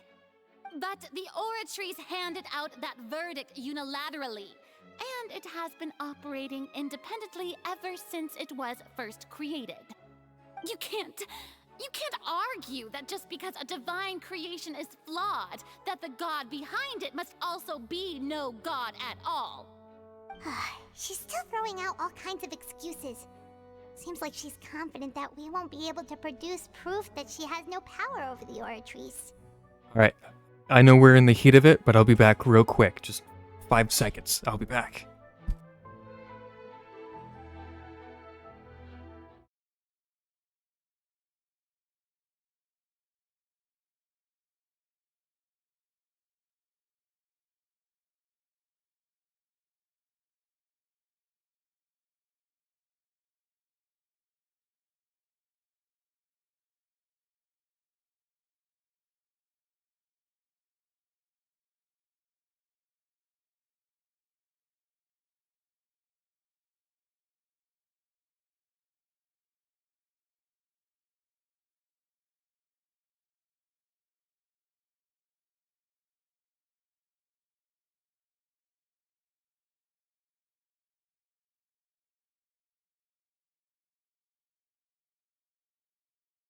Alright, I'm back.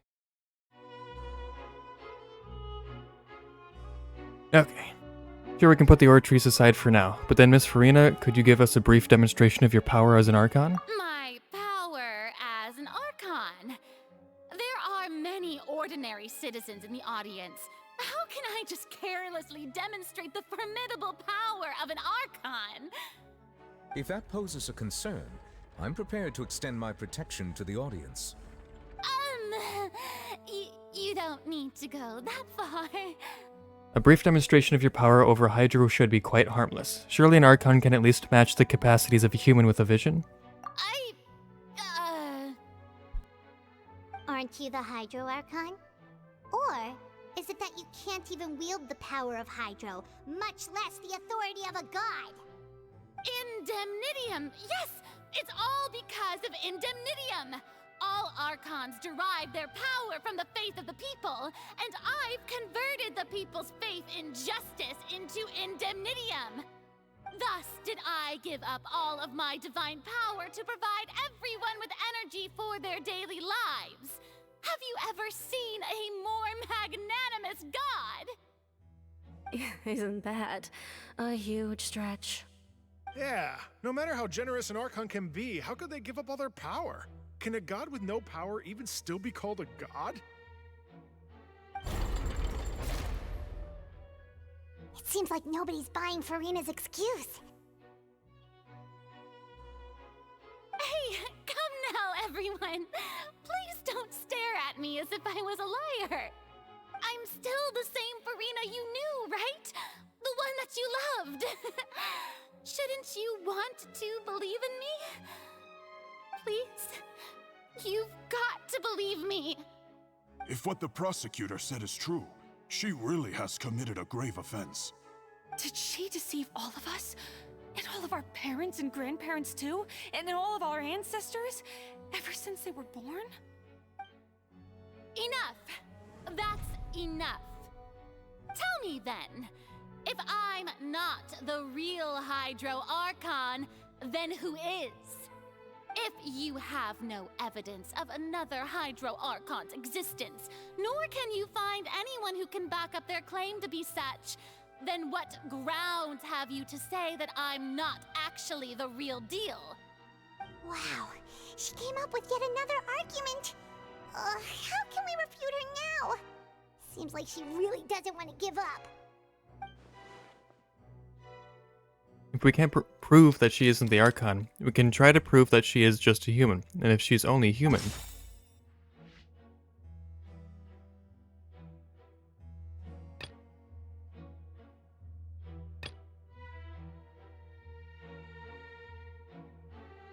That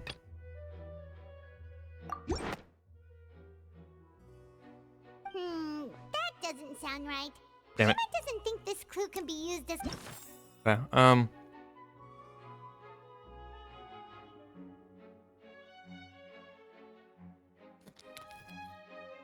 don't see how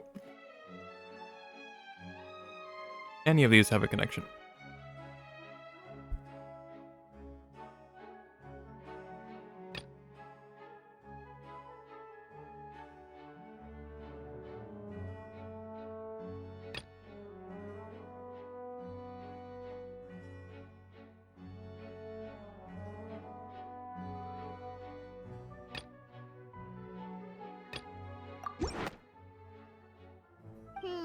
That doesn't sound right. I don't see how any of these have a connection, man.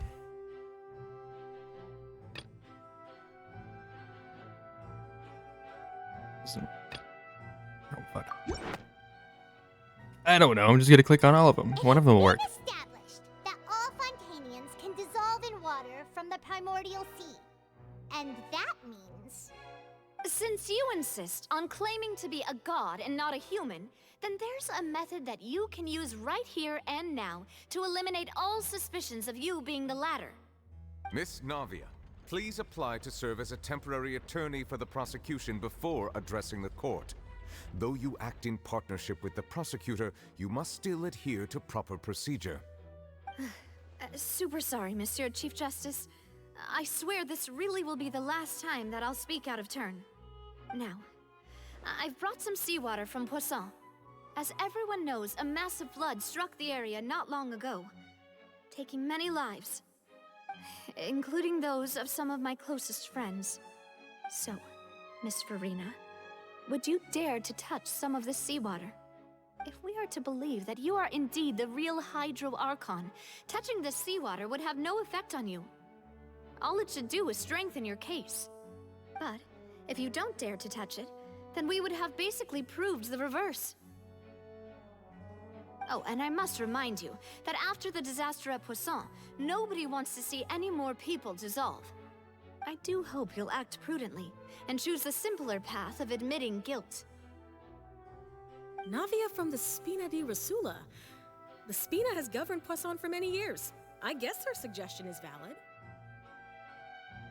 If Lady Furina is indeed just a human, she's probably Fontainian like all the rest of us. Would she really dare to try?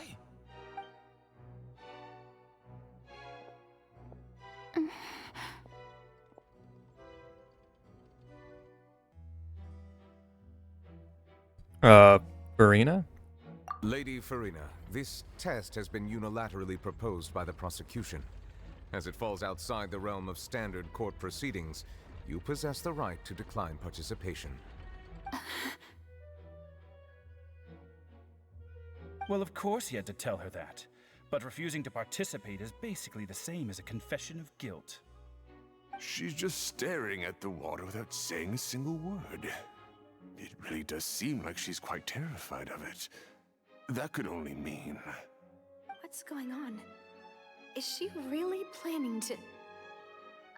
that's not what we thought she would... Due to the inherent risk of the test, Lady Furina, you may... Oh shit. Hey! He actually...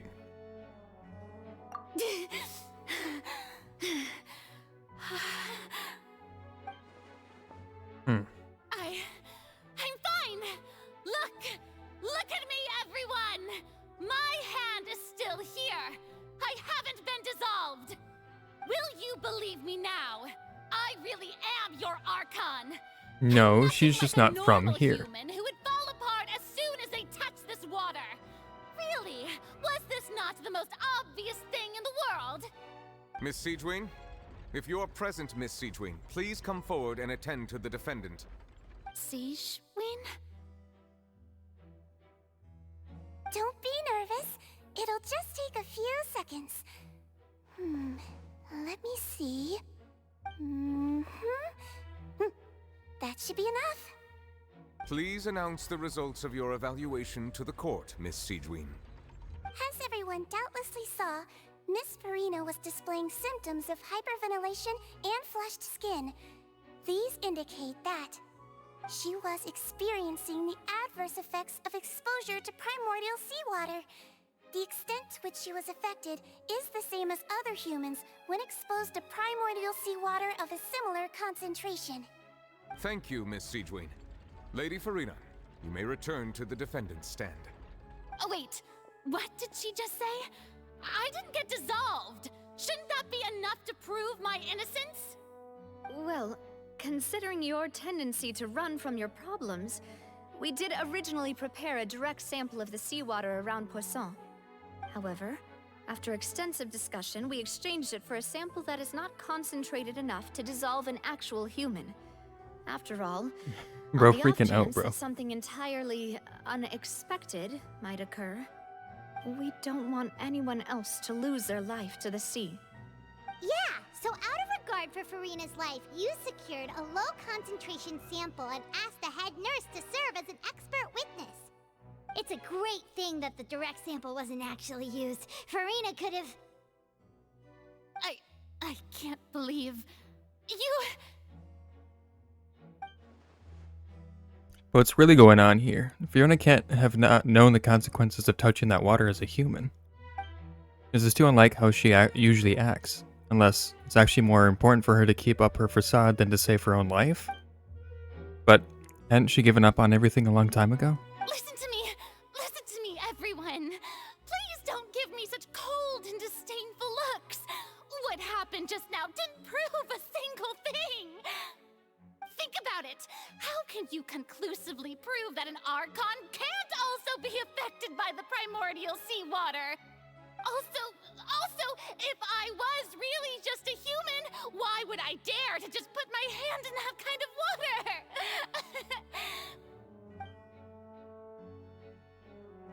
Because you're insane. Please, anyone, just listen to me. I swear, I really am your Archon.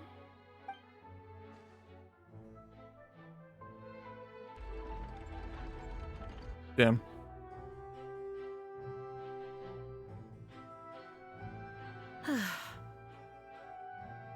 I don't think anything she says at this point will sway anyone. The odds are just too stacked against her now. With all the things that have been said, Paimon doesn't think there's any way left for Furina to win. I believe the time for arguments and presentation of evidence has come to an end. If there are no objections, we will move on to the final judgment.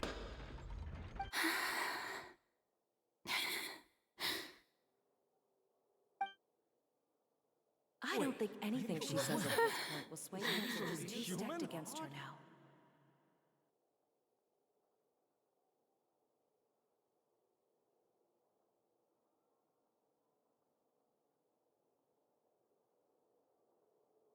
In my capacity as Chief Justice, I shall now render judgment on Furina's misrepresentation of herself as the Archon of Fontaine. As a human who knowingly deceived her fellow citizens, Furina is guilty.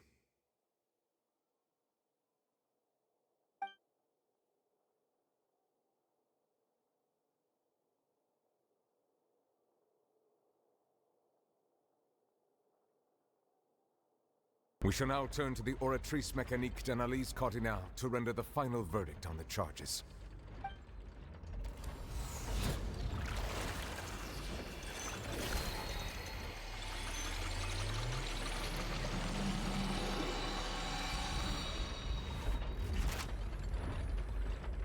According to the judgment of the Oratrice Mécanique d'Analyse Cardinale, Furina is... Well, what's wrong? What's the Oratrice's verdict? It can't be. Did the Oratrice just declare Furina to be innocent? No. The Oratrice also displays a guilty verdict. Isn't that correct then? However, the exact wording of the verdict is thus. The Hydro Archon, guilty, to be punished via the death sentence. The death sentence? That's actually one of the available sentences? I've always thought that it was just a myth. The one and only time the death sentence has been handed out at the court, and it's been given to the very person we've worshipped as the god of justice? What an unexpected twist. Furina's been sentenced to death by the Oratrice? We just wanted to use the trial to show her the seriousness of things so she'd tell us the truth. No, Oratrice always be fucking shit up, bro. Escalate this quickly. This outcome is indeed quite strange. According to Fontaine's current definitions of justice, as well as its recommendations for criminal sentences, is this sentence really appropriate for the crimes that have been committed? Yeah, even Fauché wasn't sentenced to death by the Oratrice. You know, the real evil mastermind behind the serial disappearances case. Yeah, the guy that murdered a bunch of people? What's more strange is, instead of Furina, the Oratrice rendered judgment on the Hydro Archon. Indeed. Not only is Furina's sentence overly excessive, the very point of our trial today was also to prove that Furina has never been the Hydro Archon in the first place. But now, the Oratrice seems to have deliberately invoked the title of the Hydro Archon. What does this mean?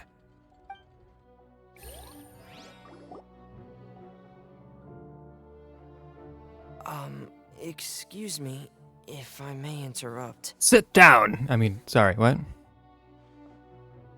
Is the trial still going? Fremine! No. Oh, you finally made it. I assume this means you've completed your mission? Mm-hmm. Any mission Father assigns to me will always be top priority. With some help from the Fatui, Fremine brings a stone slate on the... Is that the first prophecy slate? Okay, what does it mean, though? So the knave privately arranged for Fremine to try and find the missing slate. I looked everywhere and finally found it at the bottom of the sea.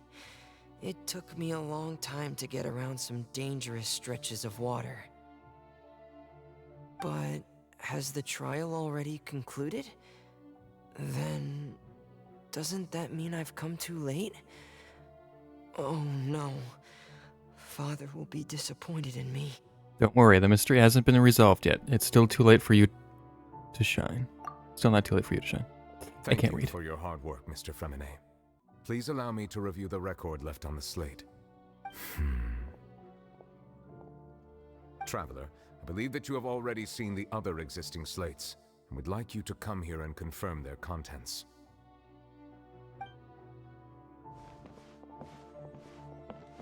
Huh?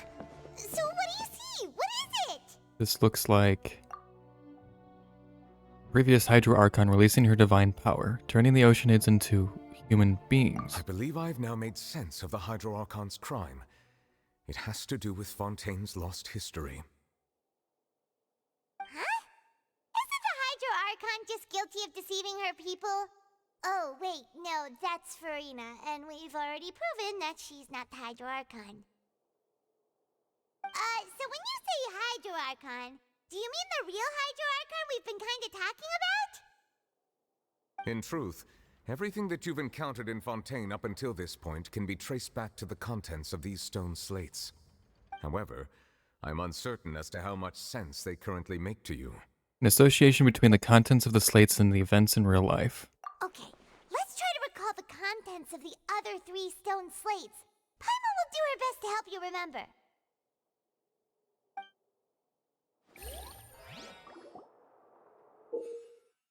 I don't care. Get off my screen. Okay.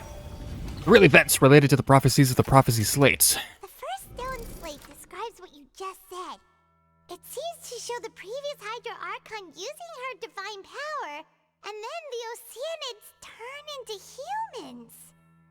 Does that mean that Fontainians are transformed Oceanids? Oh, Paimon wasn't expecting that. But if Oceanids can And that's turn what the into primordial humans, water's doing. She's... this Okay, so... process can be reversed as well. Shut up, Paimon. So, theory. She's either the whale, like I kind of said before, or she is the primordial sea water itself. The actual Archon. Anyway. The second stone slate shows Celestia floating in the sky, and the Hydro Archon and her people worshipping it together. But the heavens still brought judgment down upon them. This must be the point when the Hydro Archon and the Fontainians were branded with their original sin. Does this mean that the original sin and the Hydro Archon sin are the same thing? Probably. The third slate shows the Hydro Archon sinking into the sea surrounded by many people. Huh. That reminds Paimon, didn't we also watch that happen to someone else? Child? Well, the first slate is the prophecy the Fontainians have been talking about. People dissolving into the sea, the Hydro Archon crying on her throne, and so on. We didn't believe that such a crazy disaster could happen at first, did we? But after that incident, it was just a question of when and not if.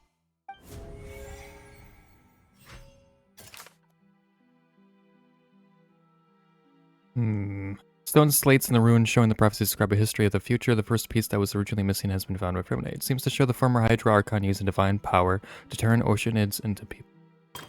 Okay, so... Dissolved in the water by the primordial sea.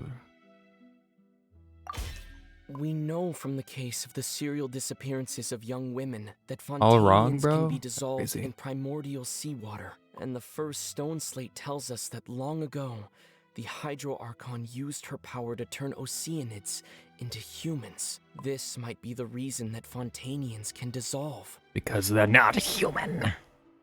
Okay. The stone slates in the ruins showing the prophecy describes the history of the future. It's like blade. It shows Celestia floating in the sky and the Hydra Archon and her people worshipping it together, but the heavens still brought judgment down upon them. Judgment! What does child have to do with any of this? T.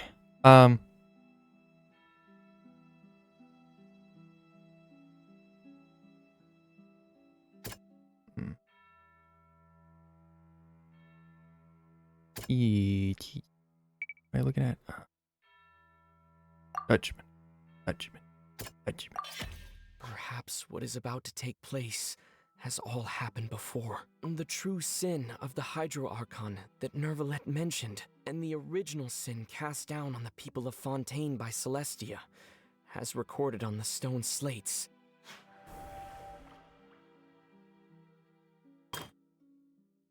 Shows the Hydro Archon sinking into the sea surrounded by many people.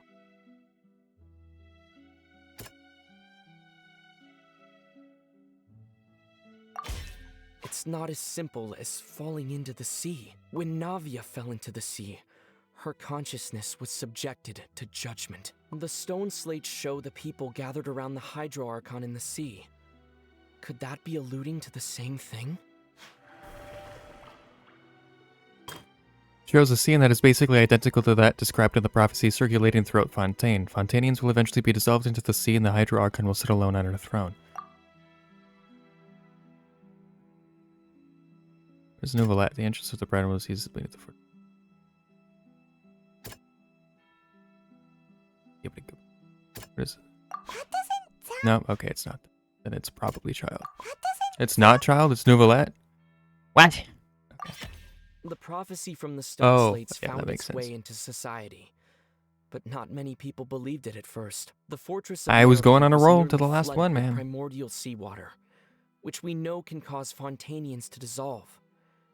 It seems increasingly likely that the prophecy may come true. If we hadn't dealt with it in time, things could have gone very badly.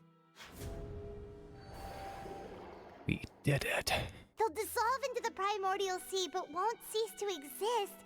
Their essence will flow in the seawater, converge, and take the form of an Oceanid. I have to click this. The Hydro Archon was sentenced to death in court, shocking everyone present. Perhaps Navia fell into the water inside Did those not mean ruins, to skip that. and she nearly It just talks too slow. She was surrounded by the people of Poisson in a court within her consciousness, and was forced to take part in a trial meant to make her stay. The eruption of the primordial sea at the fortress of Meripede was the surest sign that the prophecy was about to come to pass no matter what. The stone slate's content can all be verified by recent events. If we combine what we know together, loads of truths should come to light. Verification complete.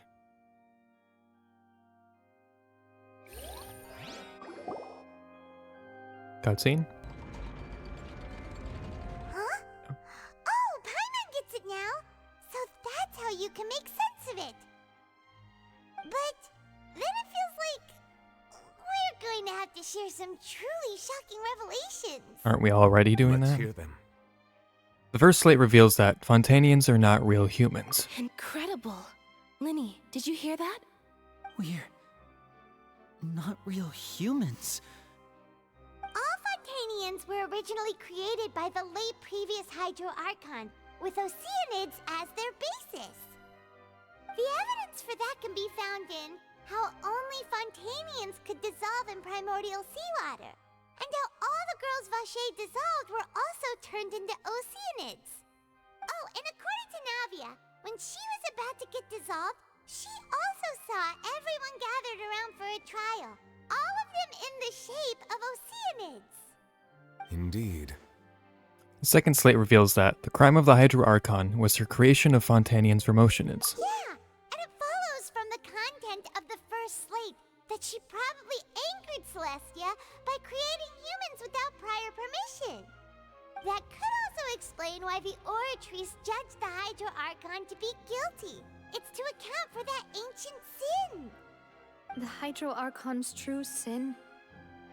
was creating us? And yet, after many hundreds of years, the Hydro Archon's creations have turned around to try to judge the Archon within the Opera Epiclese. The twists of history are often the most unexpected of all. As for the third slate, I'm still convinced that it should come after the fourth slate. Yeah! Isn't the image here just like when Navia fell into the sea? So wouldn't it be trying to show the image of the Hydro Archon also falling into the sea once the prophecy has been fulfilled in the fourth slate? The fourth slate depicts the fulfillment of the prophecy as it's already widely known. In the end, the Widely people known. will all be dissolved into the waters, and only the Hydro Archon will remain weeping on her throne. Only then will the sins of the people of Fontaine be washed away. Did Paimon get all that right? I think so. You've made some keen deductions. I must say, given how much you still don't know, it is impressive that you've already managed to connect so many pieces of the truth. However, while you were able to decode all the information on the slates, they've also been etched with an additional layer of hidden information using a different power source. When we were at the ruins, I tried to decipher the hidden information recorded in the slates. But since we only had 3 slates at the time, I was unable to come to a full conclusion. Now that the slate collection is complete, I shall make another attempt to decipher the narrative recorded within.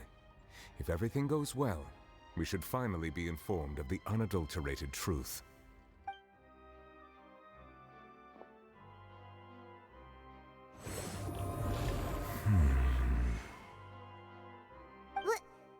Well? Did you get it? I believe I should share this truth not only with you, but with all the people of Fontaine as well. I will try to briefly summarize it for you.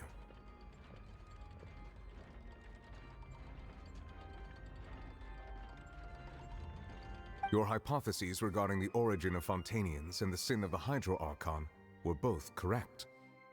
In the Fontaine of old, the previous Hydro Archon sensed the yearning of her Oceanid familiars for life on land.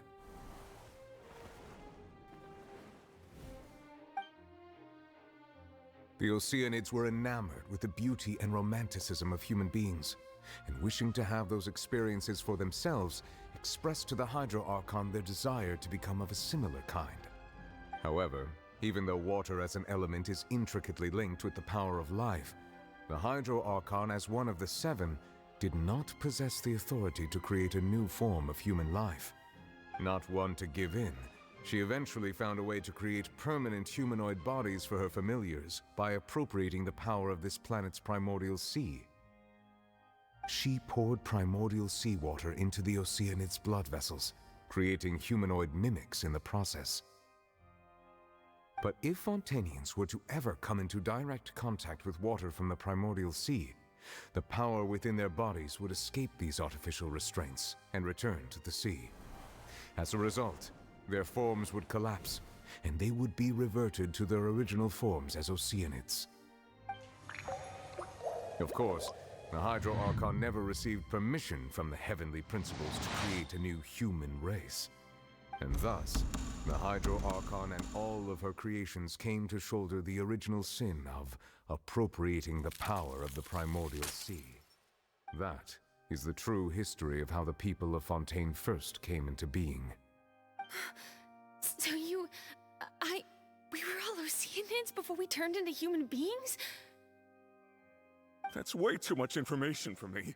I think I'm just going to pretend that I never heard a single thing. Wait, but if that's the truth, we can't let the Hydro Archon be sentenced to death. After all, her only sin was creating us. This really might be too much information for your regular Fontainian, but it does answer a lot of our questions. Alas, your hypothesis regarding the 3rd and 4th stone slates was inaccurate. The slates' respective positions are, in fact, correct. So they are in the right order. What is the 3rd slate supposed to represent then? A key point of the visual on the 3rd slate is how all the individuals depicted in the water are humans rather than Oceanids. They have not been dissolved, which implies that the water depicted in this slate is not water from the primordial sea. The nation of Fontaine is the nation of Hydro, as well as the nation of Trials and Justice.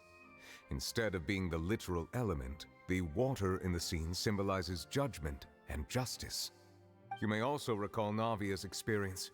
When she fell into the sea, her consciousness was surrounded by that of many others who intended to hold a trial to determine her fate. Therefore, the meaning of the third slate is that the people of Fontaine shall try the Hydro Archon at the court of justice. It can't be. Yes, it refers to our present situation. I think I'm following now. So, what you're saying is, even though we decided to put on this trial to avoid fulfilling the prophecy, in truth, everything we've done has happened exactly as the prophecy foretold. So now, it seems, we're the ones making sure it comes true. What should we do? I don't know. Feels like there's no way out of this. Huh. No matter what, the prophecy will be fulfilled. Is this what it feels like to be a prisoner of fate? If that's the case, does that mean the scene in the fourth slate will also be fulfilled soon? Traveler, I would like to point out another small fallacy in your deductions. About the fourth slate, you probably thought that the eruption of primordial seawater beneath the fortress of Meripede served as the surest sign that the prophecy was about to come to pass, yes? However, I believe that rather than being a sure sign, that eruption could in fact only be a small warning of something far worse to come. As for the root cause of the catastrophe, I believe you've already encountered it once before. Have? Wait, could it be?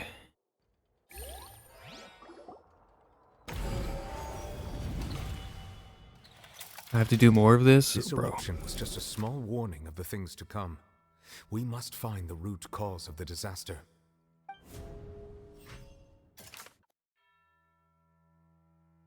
The prophesized disaster will likely spread from here.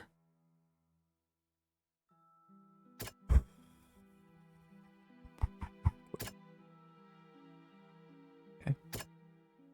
Well. It was both dream and reality. A whale of doom. If we're talking about a true culprit, that could only be that thing inside the primordial sea, right? Right. Fuck, I have to click on it. The truth, the original sin, the trial, and the root cause of the disaster.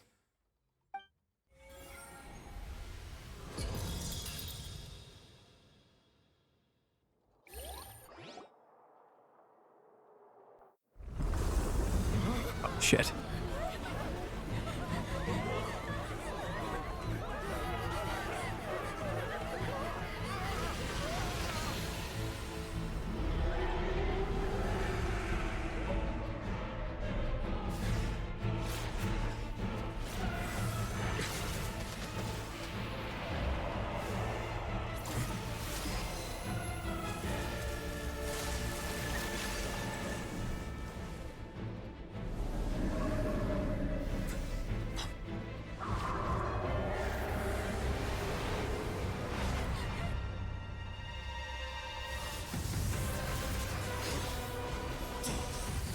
He's back.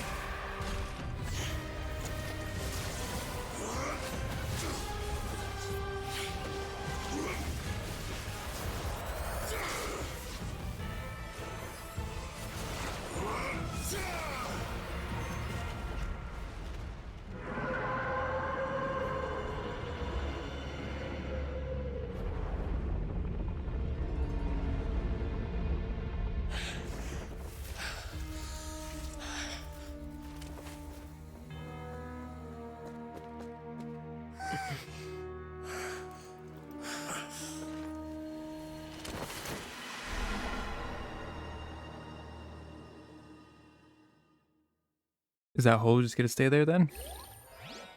Just a big black hole in the middle? Okay, yep, it's just there. How did that thing just burst into the opera house? Wait, was that the huge whale you saw in your dream? That's right. I'd wager that it's also the one that child saw when he was young. So we've met it at last. I understand very well why it has chosen to make an appearance here. The prophecy. That whale does not belong to Tevat. It is a monster that has traversed the stars, weeping all the while. It has been greedily consuming the energy from the planet's primordial sea, using it to grow. That is the main cause for the rising sea levels. And once it has finished consuming all of the energy contained within the sea, its next step will be... You said that when the Hydro Archon first created Fontainians out of Oceanids, she filled their blood vessels with primordial seawater. Yeah, it'll start consuming everyone. Precisely. We got it. That whale finds the blood of Fontainians nigh impossible to resist. How are we gonna stop it? When it left the primordial sea, it decided to make its next stop a packed opera house full of food. Food in the form of Fontainians. We just barely managed to push it back, right? In that case, won't it come back to target the people again once it's managed to recover its strength? That is correct. Indeed, it is more accurate to say that we should thank that Harbinger for buying us some time. Without him, the whale would have likely come onto land far sooner. From the way he looked, he must have been fighting the creature for quite a long time. That battle maniac. We've always known that he had a special connection with that whale, but we definitely didn't expect it to help us out like this. Anyway, now that we know that this whale is the actual cause of the disaster recorded in the prophecy, all we need to do to stop the prophecy would be to find a way to beat it up, right? It is too late. What do you mean? It had already absorbed too much of the primordial sea's energy before we could notice it. At this point, it has become practically integrated with the sea itself. Even if the entirety of Tevat were to be destroyed, it could still survive and swim off towards some other world. That's not something I will accept. We've already done everything we can, and we even found the true culprit. We've come so far. You can't just tell me that the last hurdle is some impossible foe. That's just not fair. Indeed, that's not how a grand performance should end. I'll fight it to the end, no matter what. So the prophecy will be fulfilled no matter what, huh?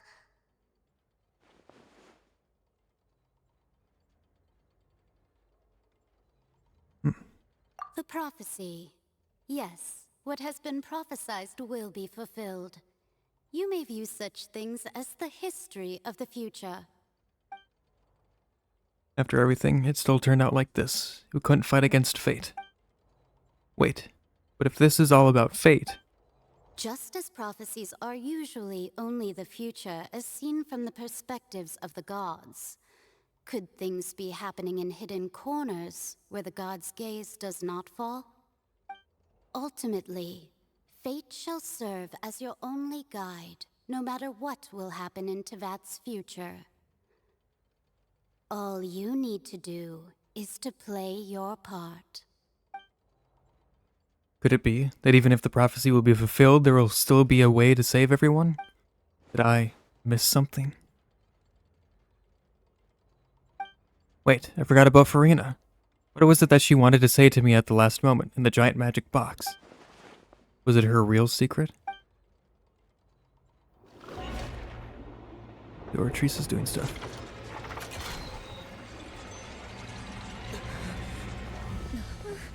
What's happening with the Oratrice? I believe it is preparing to carry out the death sentence.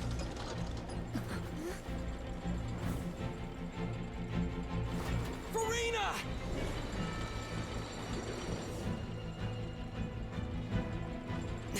No, I still need answers.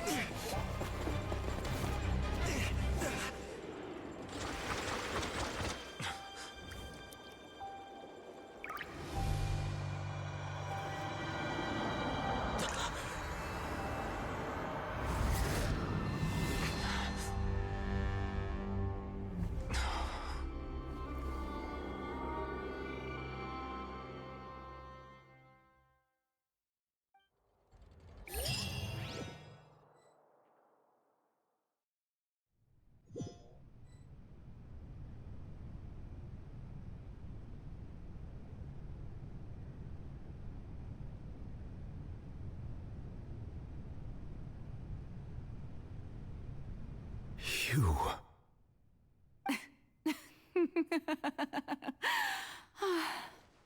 Sorry. That shocked expression on your face is just too amusing. I couldn't help myself. You are not Furina. Who are you? Ah, the sweet sound of bewilderment. Marvelous. A sure sign that my attempt to deceive everyone was a resounding success. But to answer your question, I am Focalor. You know, the god. Focalor? Why did you deceive us? Oh, that wasn't my goal, of course. Goodness, no. But I had to fool everyone else too, if I was to stand any chance of deceiving the heavenly principles. Deceiving the heavenly principles? It's all because of that pernicious prophecy. Dreadful, wasn't it? Everyone doomed to dissolve. Fontaine condemned to be flooded. One was not amused. In fact, one was positively bemused when that problem was thrust upon me by my dearest predecessor. That's the former Hydro Archon Egeria, for the uninitiated.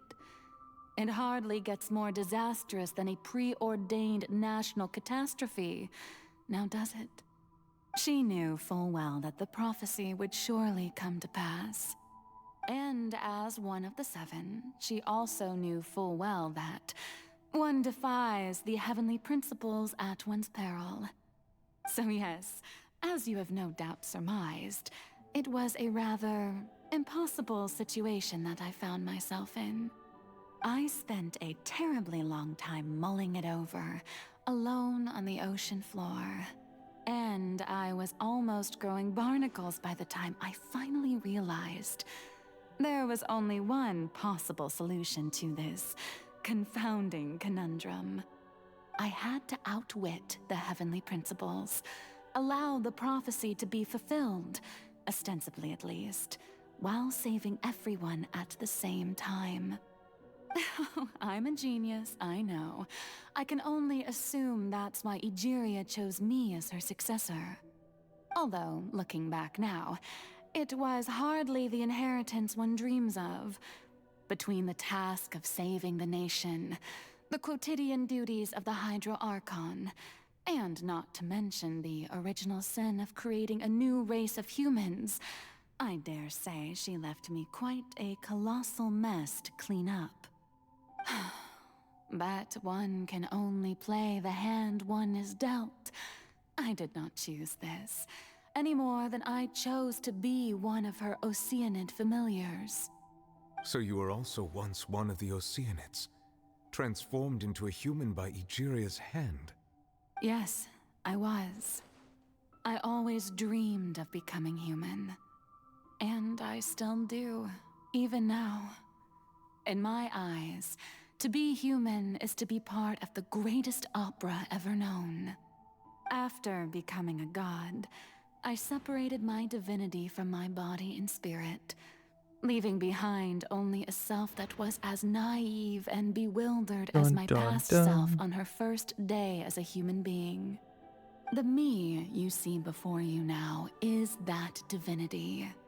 And the human counterpart I left behind, I named Furina.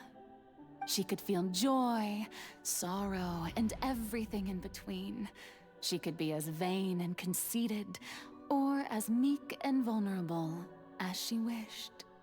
Her strengths were of a kind only a human could possess, as were her shortcomings.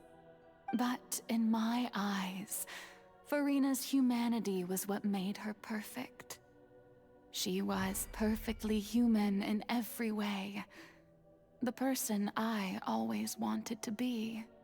Anyway, so then I cursed her. All part of the plan, of course. The plan to deceive the heavenly principles. Do you still remember the final scene of the prophecy?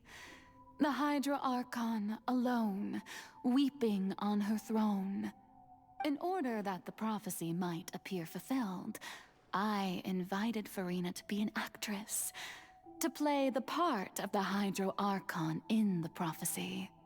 under the curse I placed on her, so long as I, Focalor's divinity, continued to exist, she could not die. But nor was she free to live her life in the pursuit of happiness. Instead, she was forced to take the stage in the opera house, to embrace the role of leading lady, to forever play the part of the god from the prophecy, all to create a deceitful appearance of that prophecy coming to pass. I suppose now you probably understand why your court is called the Opera Epiclese.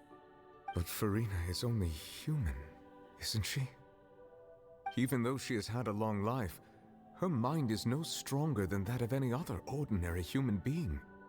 I cannot begin to fathom what she has had to endure. It must have been torture for her. It has indeed. And although she is, in a sense, me in human form, I most definitely owe her an apology for it. It's been 500 years, and all along, she's been playing her part in the most unimaginably long, unbearably lonely, and agonizingly painful opera of all time.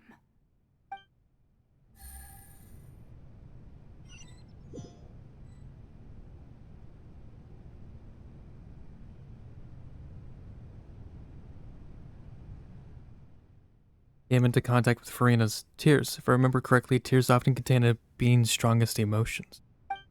With sufficiently strong hydrosensitivity, I can form an emotional connection, just like I did with that oceanid at the Fountain of Lucine. Wait, could this be Furina's inner world? Furina? What is she doing on stage? Wait a moment. That probably isn't Furina. That's likely a reflection of her inner self. If I can directly speak to that self, I might be able to easily get what I wanted to know. Came here for answers. Either way, this opportunity is not to be missed. Let me try talking to her.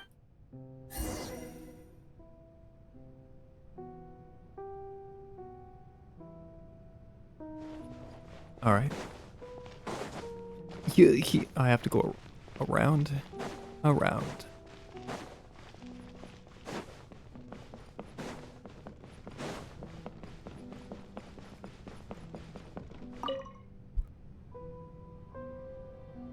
Oh, who permitted you to come onto this stage? Now, I understand your admiration for my august self, but I must ask you to keep to the rules. Come on, it's me. All right. It is not my intent to reprimand Look at me, you. don't look at me. There is no need to state your name. Just be off with you. Do not distract me from my performance. Why did it say that? Why did it say don't look at me? But I don't see an audience here. Just let the stage lights go off, please, if only for 1 second. I am Focalor. That way I can become myself again. Upon me. I must Okay, at it's all translating what times she's saying. display the utmost elegance and nobility. Something's off. There's no getting through to her. Even in her heart of hearts, she's still playing the role of the Hydro Archon. What sort of resolve must she have that even her inner self and subconscious would have such an impenetrable defense? I have to find a way. Okay, so it was hinting out, it was telling me what I needed to do. Which is, turn off the lights. Dear audience, the performance is experiencing a technical difficulty. But worry not. Shackles? Your name is Shackles? Cry without echo. Oh, cry without echo. Title is Shackles. Or is the title wait, I don't know. I don't know, it's gonna die either way, it doesn't matter. Hey, what gives? The audience is still watching me, you Hey. know. Guards? Wait, where are the guards? Guards!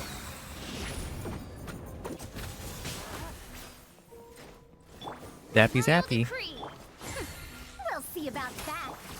You not run away from Oz? That would be nice, thank you. Hey Oz.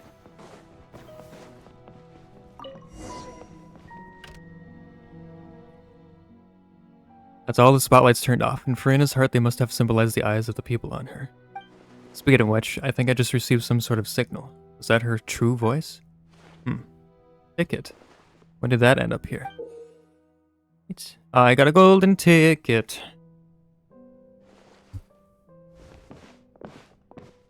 Either way, it looks like the show is about to begin. In that case, show me how you truly feel, Furina. Show me your moves. Oh, scene 1, before a mirror, Furina. Okay. Oh, it's me, Furina.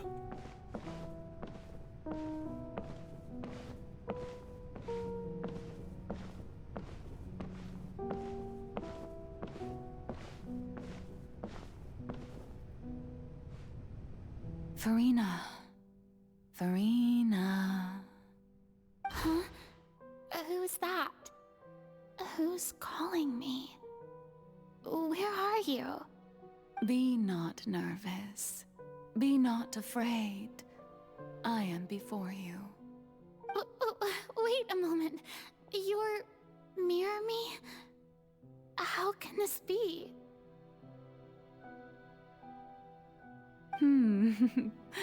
Mirror you, huh? You know what?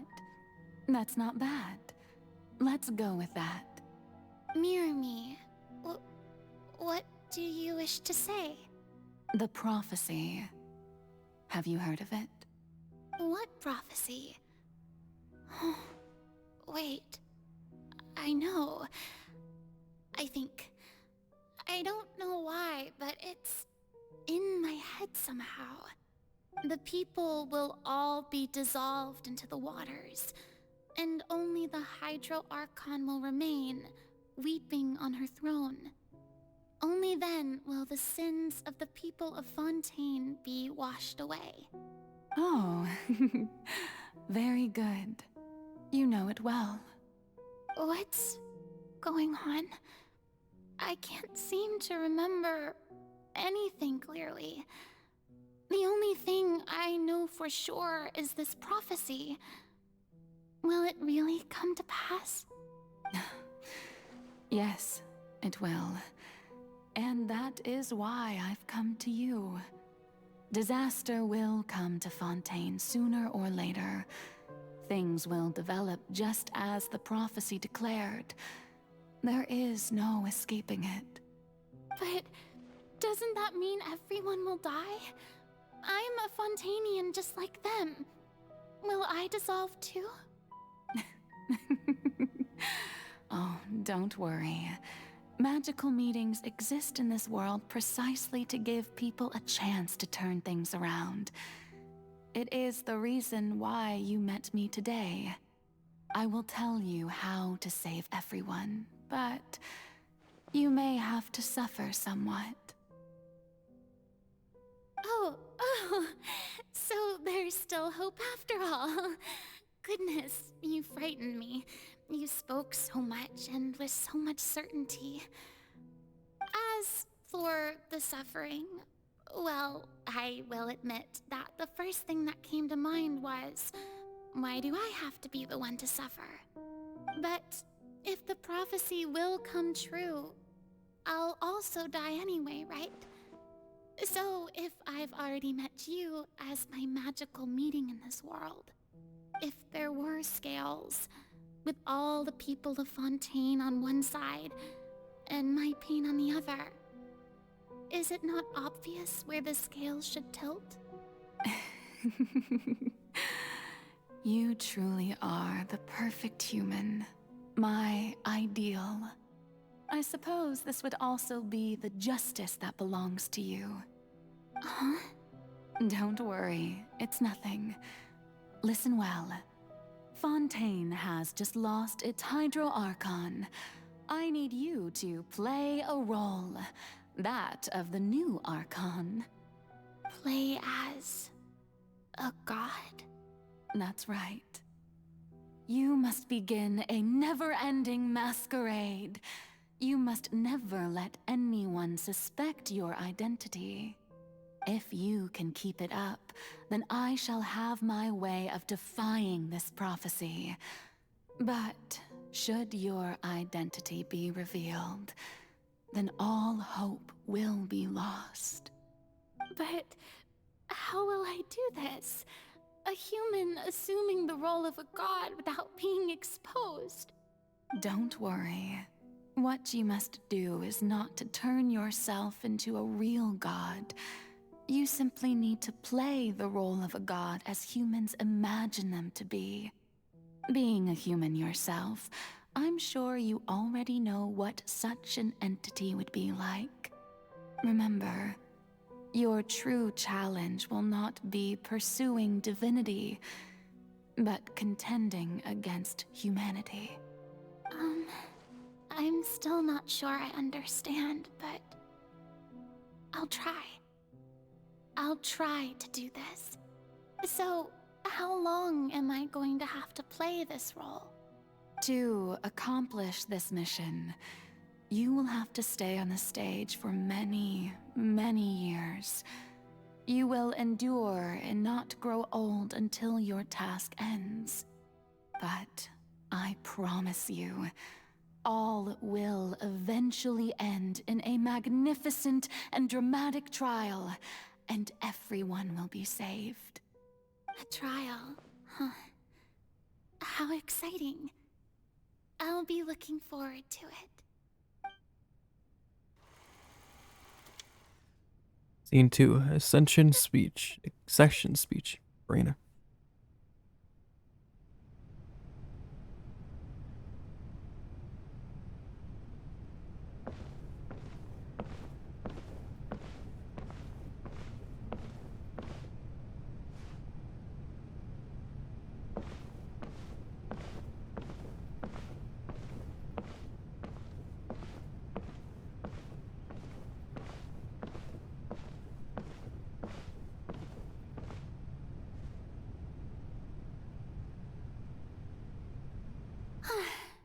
The Maison Cardinalise has announced my accession, but this is my first time facing the people.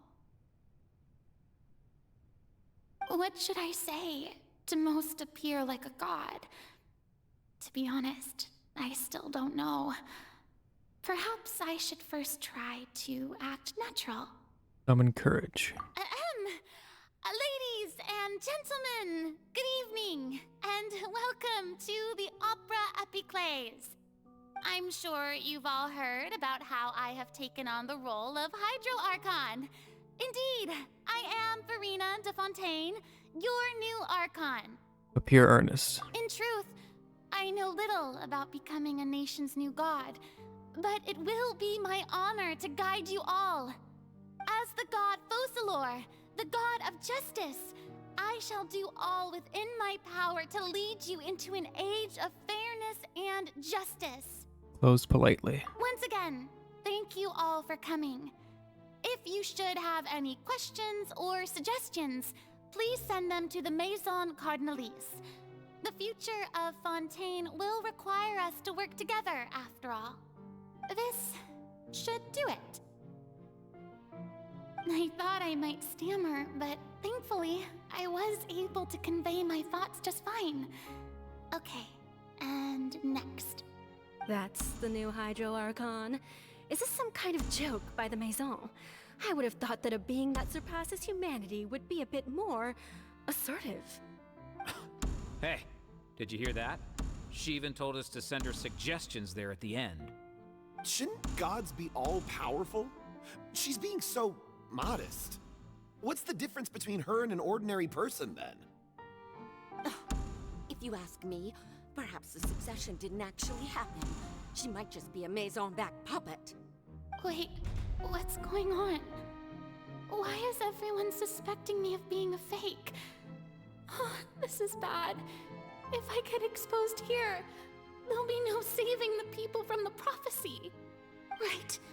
Mirmi said that I just need to play the role of a god as humans imagine them to be. Calm down, Furina. Think. What do the people want? How would they imagine a god to speak and act? Assertive, with a strong sense of presence. One who can dispel all doubt. That is the character I'm fated to play.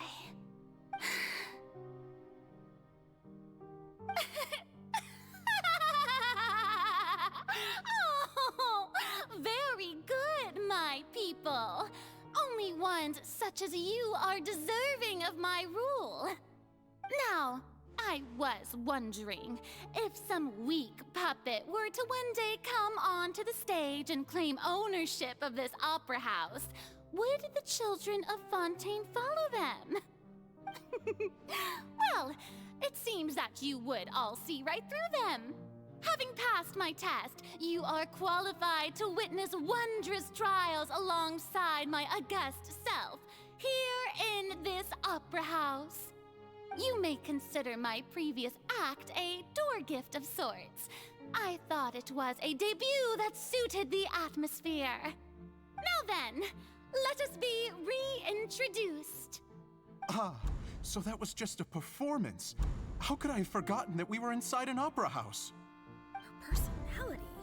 It's quite shocking, to be honest, but I suppose it's a better look than before. Such a fascinating and bold deity. How wonderful! Our future may yet be bright after all. It seems I've turned them around.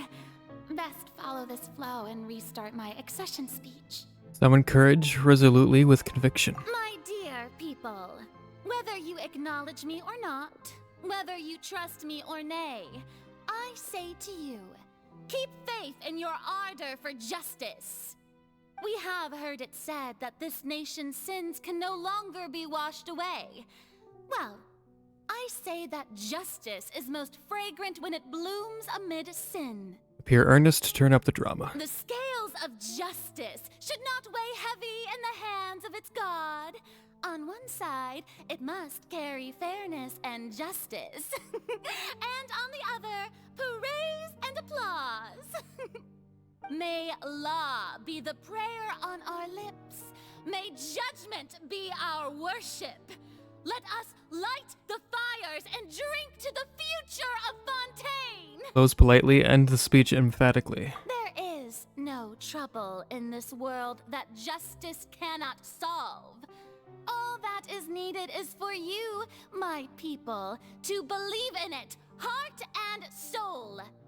So long as I, the Archon Focalor, stand within the Opera Epiclese, so long as I stand before the Oratrice, I shall even judge the gods of this world! Yeah, woo! Yeah. That's my god right there. That's my Archon. Act 3. In 3 Opera House, Furina.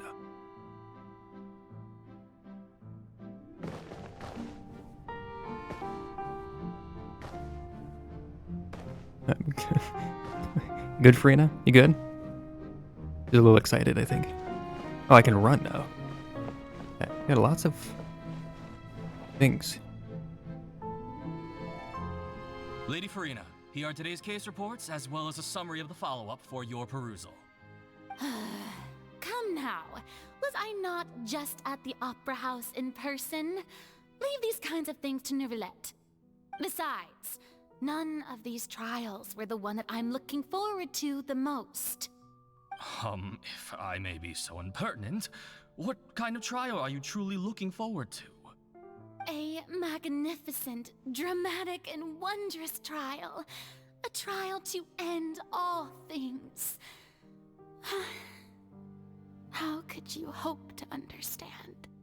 That's true. I fear I lack the ability to grasp your divine thought, Lady Archon.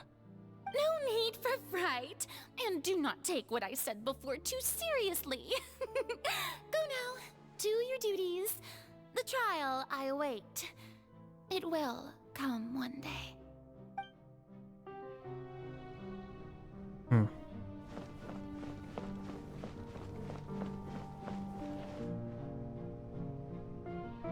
Lady Furina, I don't know what to say. Thank you for agreeing to see me. No need to thank me.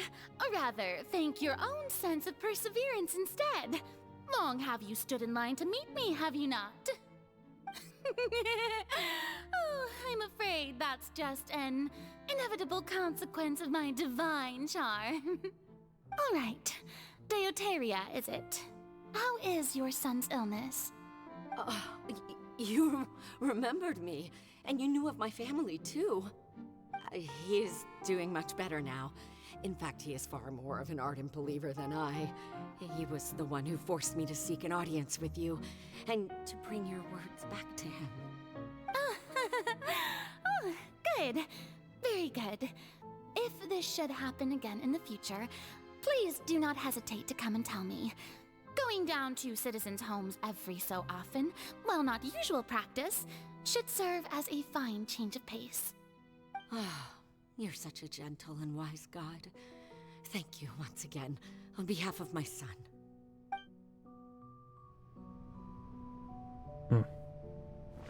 Wait.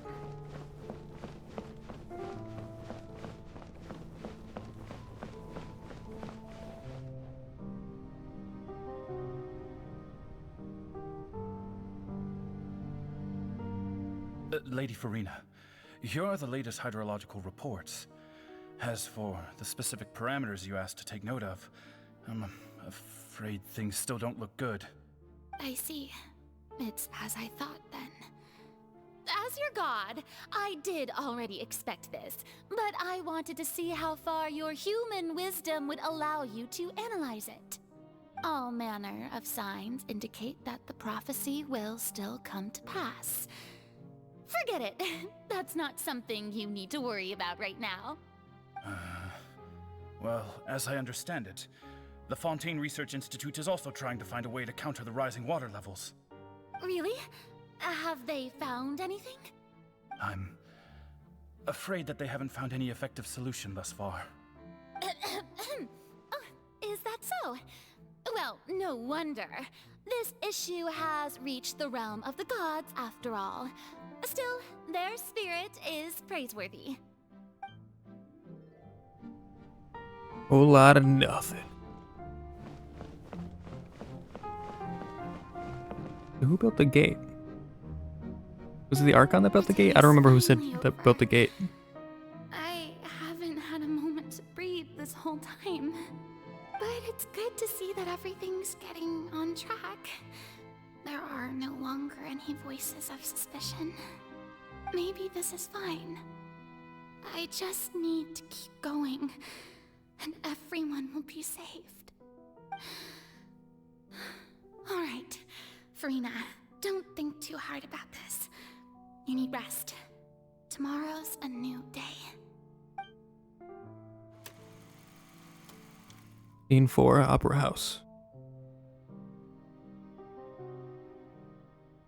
Lady Furina, here are the new trial reports for the latest cases, as well as a summary of the follow-up. There'll be no need for that. I've seen them already. There's no need to go back over scenes I've witnessed in person before.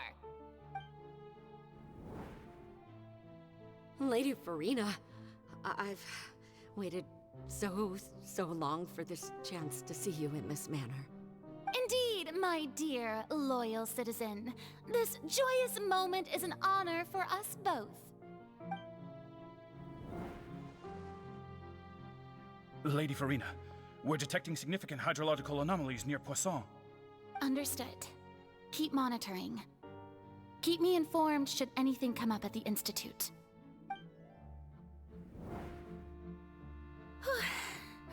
I don't think I let anything slip today.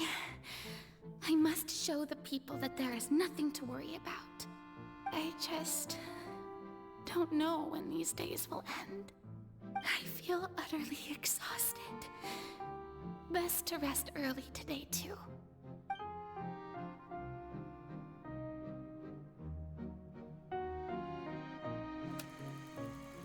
Scene 5, Opera House, Arena.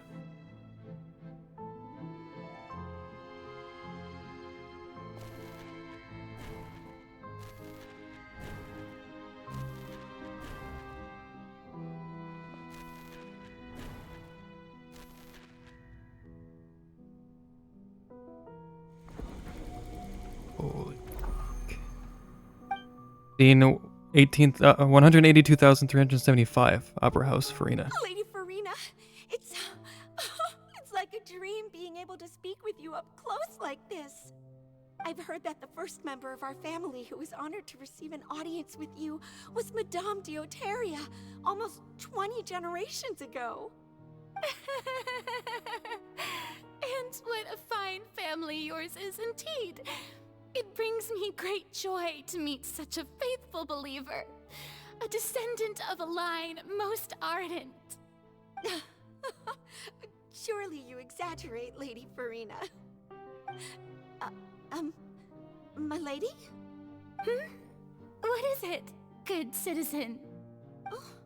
Oh, are you crying? Uh-huh. Oh, really now? I didn't even notice. This must be the overflow of hydro from my person. Well, can't quite help being the god whose dominion is the waters, can I? No wonder. No wonder. A manifestation of your power, then. Oh, Archon, I am honored to have witnessed it. Honored indeed.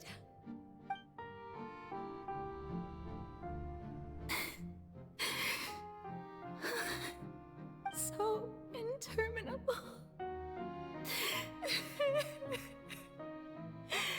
So lonely.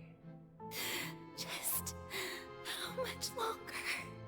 Hundreds of years must have passed by now. Perhaps the show must go on for hundreds more. I never imagined that it would hurt so much. Have I reached my limit? No. Perhaps I reached it long ago.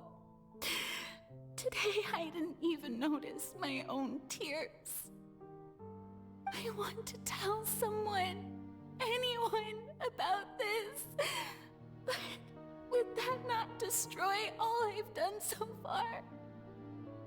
I've conducted so many investigations across the centuries, but there's not even a sliver of hope that we might break the prophecy. All I can do is keep heart. I must maintain this act. It is the only way to save Fontaine. Please, mirror me. You have to succeed.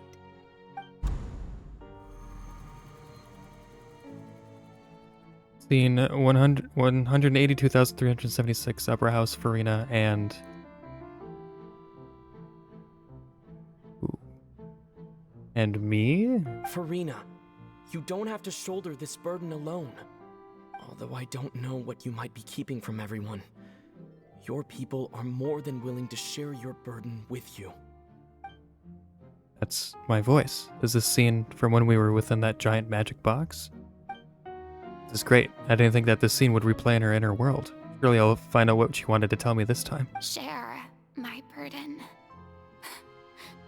That's impossible. It was fated right from the start that this would be my duty alone. But even if your burden doesn't need to be shared, you can still choose to confide in someone. Just share it with me. I'm what you'd call a witness. A witness? Yes. I've heard that you came to Tevat from beyond the stars, yes. In other words, you never belonged here. And if Tevat is, in its entirety, a show on a stage, then you're just a spectator, aren't you? If that's the case... He's right. I could confide in him, couldn't I? But if things don't play out as expected, the people of Fontaine will be the ones to pay the price. No, Furina. You shouldn't be selfish. But what if it's really alright? Furina, you've worked so hard for so long. Surely it would be okay to put yourself first for once. Just this once. Is it such an outrageous thing to do anyway? To find someone in whom you can confide your frustrations and sorrows? Surely it could not hurt. If you let this opportunity slip through your fingers, it might never come by again. Think about it long and hard.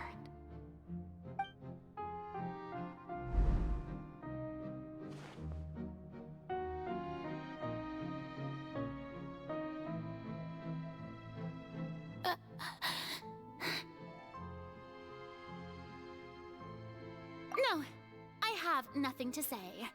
I am Furina, the Archon of Fontaine. Everything will surely get better.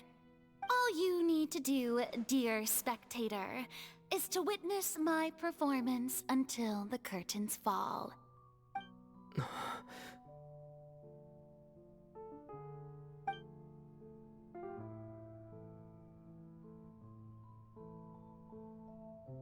Fine.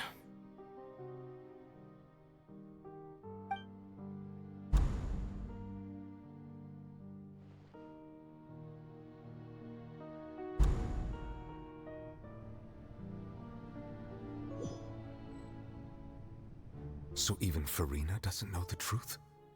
You've never once let her in on the full plan? Yes, it had to be done. To deceive the heavenly principles, you must first deceive yourself. She did very well. If she had let her resolve falter even once in these 5 centuries, Fontaine would have been doomed to the most tragic fate. It seems that trusting humanity was the right decision after all. I believe that I understand how your deception works, but that is only half the truth, is it not? How would you build on this foundation to save the people of Fontaine? That is the most important thing. Ah, good. Of course, the Iudex of Fontaine has pinpointed the crux of the issue. I'm sure you've long sensed that the Oratrice is no simple machine, yes? I've always suspected that it had its own consciousness. And Linny did mention that he heard a human voice within the core chamber. It now seems that that person was you, hidden within the machine all along. That was one of my guesses. Right? And then I became one with the Oratrice, taking Fontaine's gnosis with me. Yes, it would seem so, wouldn't it? Alas, your understanding of this device still lacks sufficient depth. In truth, it is no enactor of justice. It is, in fact, a device created to kill the god of justice. I beg your pardon? Oh, you have it. And to be more precise, not only will the Oratrice take down the god of justice, it will also take down the divine throne upon which she has been placed. I mean, did you think I would be the sort to enjoy peaceful repose while Furina suffered? My work over these last 500 years has been to constantly accumulate indemnitium within the Oratrice. But really, some have already discovered that only a small fraction of the energy generated by the device was ever used to provide power to Fontaine. The vast majority had to be, accumulated to enact this death sentence. It was all a part of your plan then? Both the trial and the sentence? Indeed. This power, accrued over 5 centuries, could have sustained Fontainians for millennia had it only been used for that purpose. Almost all of it has now been stored within the Oratrice.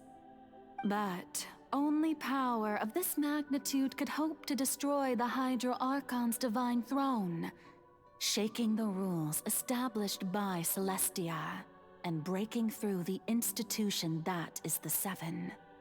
So the Oratrice's call for death was for neither Furina nor Focalor, but for the Hydro Archon. The destruction of that divine throne. If I do not misunderstand your intent, you must be... Returning what's rightfully yours to you, of course.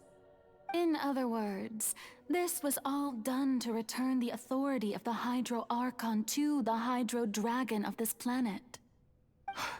But...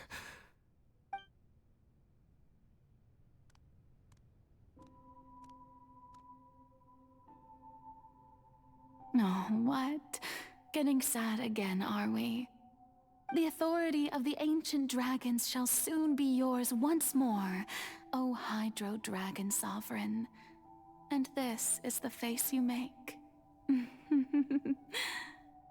All you've done throughout the years is just so you can sacrifice yourself at the very end.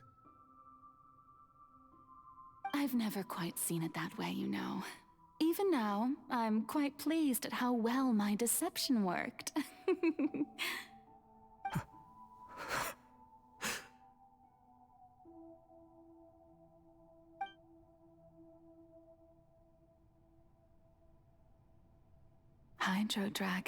Hydro Dragon, don't cry.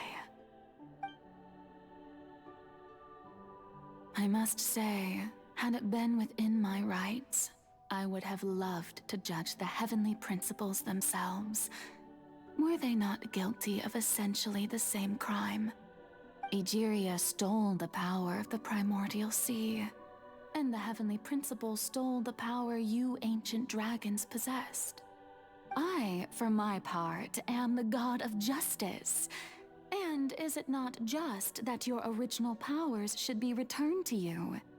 Speaking of justice, I have always believed that justice lies in the process of pursuing human existence itself. So, if the theft of the primordial sea's might was Fontaine's original sin, then, leaving matters of procedural right and wrong aside, the descent of the Fontainians as humans and their right to exist in this world would be Fontaine's original justice. In other words, existence was Egeria's justice, and to me, justice is the continuation of that existence. Defying the prophecy and ensuring that Fontaine's people shall live on, that should be the justice enthroned over all others. At this point, we, whether it be myself or all other Fontainians, have shouldered the burden of this sin for far too long. Iudex Nervilette, the highest judge in our land, when you regain your full power as an elemental sovereign, what verdict shall you pass upon us? So when I was invited to the court of Fontaine to serve as Iudex, I see now that that was your idea too. At last, I now understand the true purpose behind this position. In the beginning, I was uninterested in human existence. But these 5 centuries of living alongside them have gradually brought about mutual understanding between us. And I have even attempted to feel as they feel. You are a devious one, Focalor. Things being as they are, surely you know that I could never declare them to be guilty.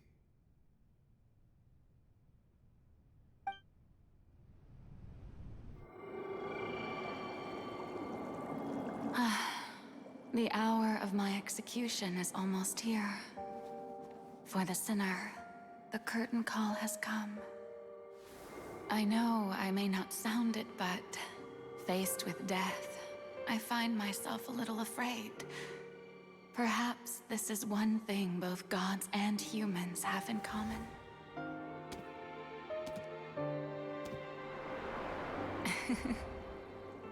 Farewell, Nervilette. I hope you've enjoyed the part you played these 500 years.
Judex Nuvelet, hereby declare, people of Fontaine, your sins are forgiven.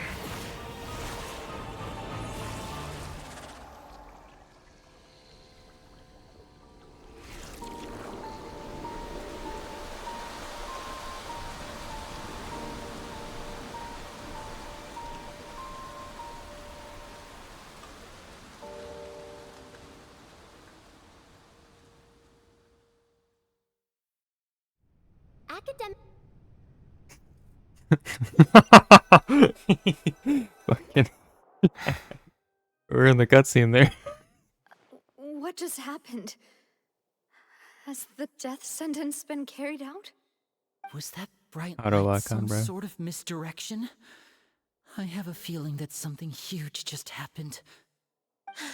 But since we're all still alive and haven't been dissolved, I assume whatever happened was good for us. It's time to end this. We must mete out punishment to that beast. Didn't you say just a moment ago that it can't be defeated? I have gained the strength sufficient to deal with it. Through certain means, I now have the ability to separate the power of the Primordial Sea from that creature. We should seize the opportunity to pursue our quarry. You obtained power? Just now? Traveler, now that the oratories can no longer function, I require an executor to help me mete out justice. You mean me? The root of the calamities befalling Fontaine. The beast that enacts the prophecy. Its name is the all-devouring Narwhal. Narwhal. Come with me, traveler. The hour of execution has come. Dun dun dun. The hour of execution.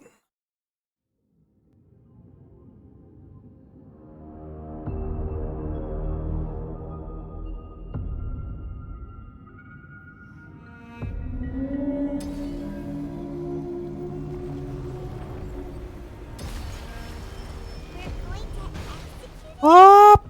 But how are we going to do that? It's huge! Where is it? There it is. I've Eat already shit. done my best to separate the power of the Primordial Sea from the whale. Oh, fuck me. I cannot reach the power source. Unless we can find a way to attack it from within. I shall Ah. part of the ancient dragon's power with This thing's too fucking big. Look for an opening together. I can feel its sorrow turning into hostility.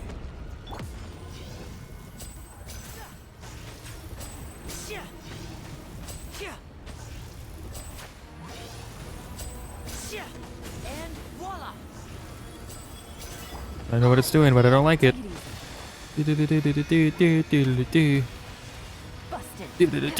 Don't stop running. The all-devouring Narwhal cannot resist its instinct to devour. Where the Eye of Maelstrom. Trigger its hostility. Chance will present itself.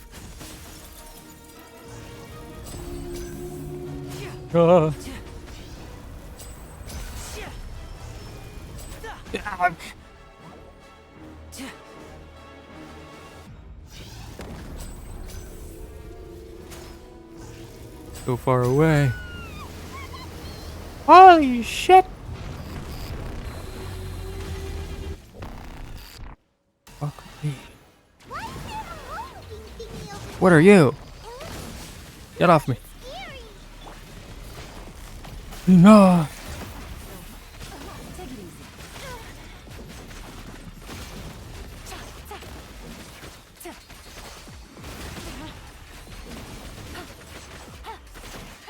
I have granted you my protection. Do not fear. Seize the moment and use my power. I don't even know what that to means. root from within.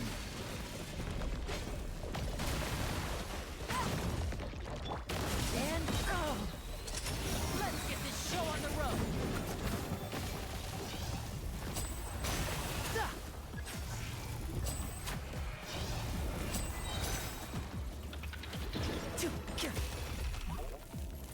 What?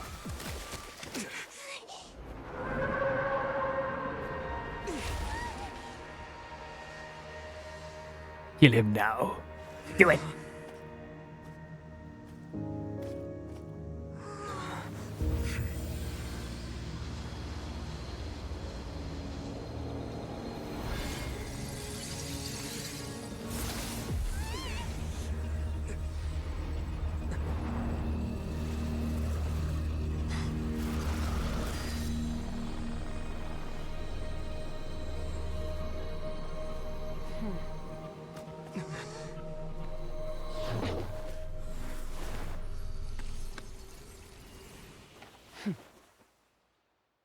Who the... Thanks for helping with the cleanup. It should have been my job, but... oh well. It was just supposed to be a short private training session for me. I didn't think that my disciple and my master's pet would start brawling in the meantime. Well, actually, I had a feeling that it would happen at some point, but they bumped into one another earlier than I thought. What a blunder. I suppose I'll have to swing my sword 3 million times as penance. Disciple? Your master's pet? Power. Who are you exactly? Paimon has an idea. From what she said earlier, she must be Child's master. Skirk, right? What a name. He gave us the impression that she was the less talkative person. I simply did not have anything to say to the weak. But you, on the other hand, managed to defeat the all-devouring Narwhal without using power from Is she beyond this Fatui or world. is she something else? So you may speak to me as equals. What sort of person would take the all-devouring Narwhal as a pet? I have to agree. It's a strange use of a planet's primordial waters just to raise an all-devouring Narwhal. That kind of power is wasted on it. It's not cooperative. It eats too much. And I have more important things to do with my time than pet sitting.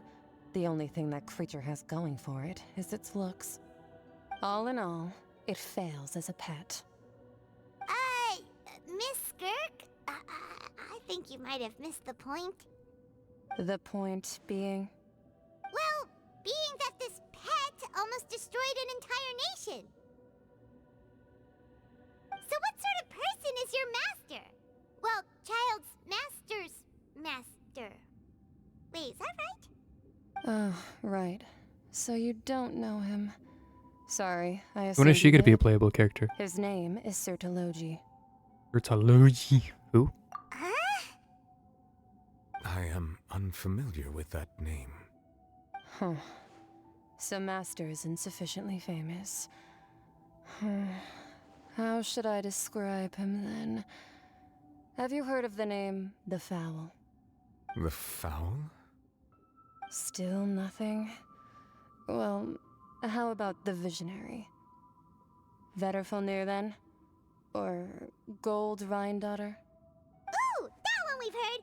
Rhindaughter's part of the Hexen Okay. Circle. She's Albedo's mom, right? Oh, so you do know that name.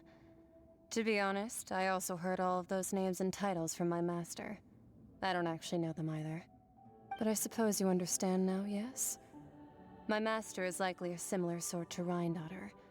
They are both pursuing some form of perfection.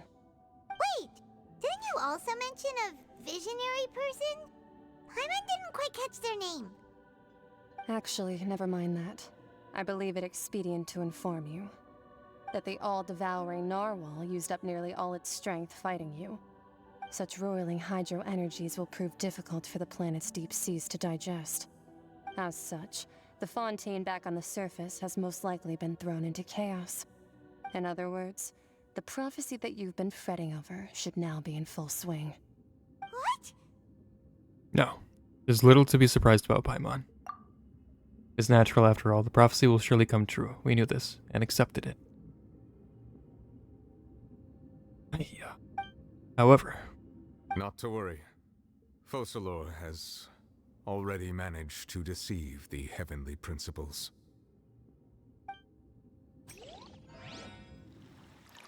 In the end, the people will all be dissolved into the waters, and only Furina will remain, weeping on her throne.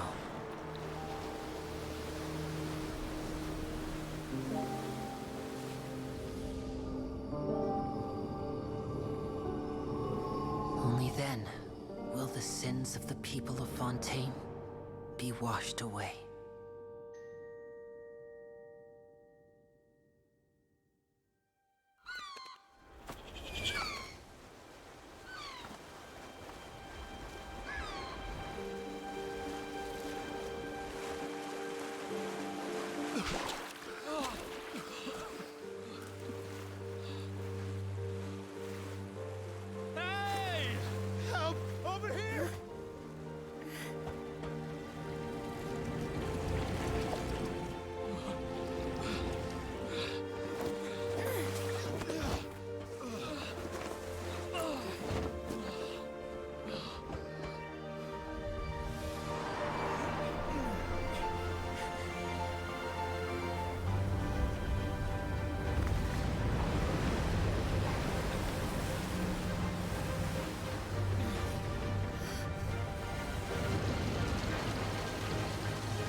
Initiate emergency rescue!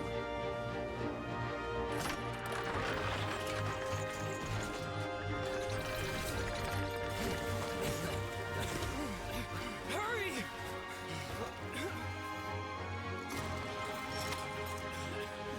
Hey, lend a hand!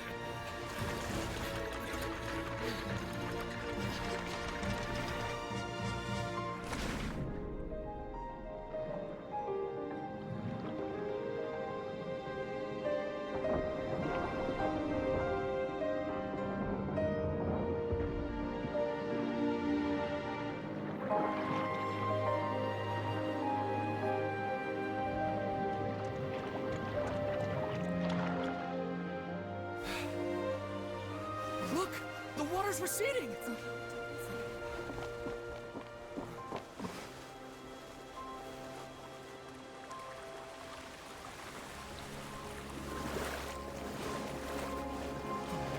It's a miracle! Water's receding. We didn't dissolve. The prophecy was wrong. The prophecy was wrong.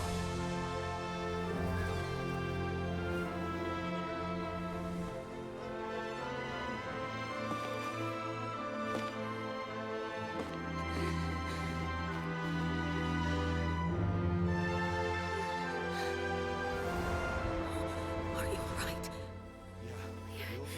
We're safe.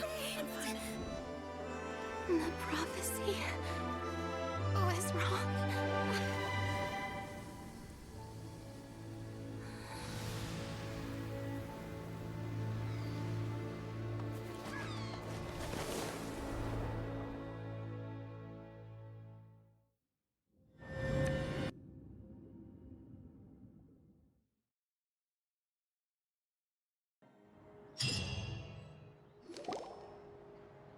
The soil renewed.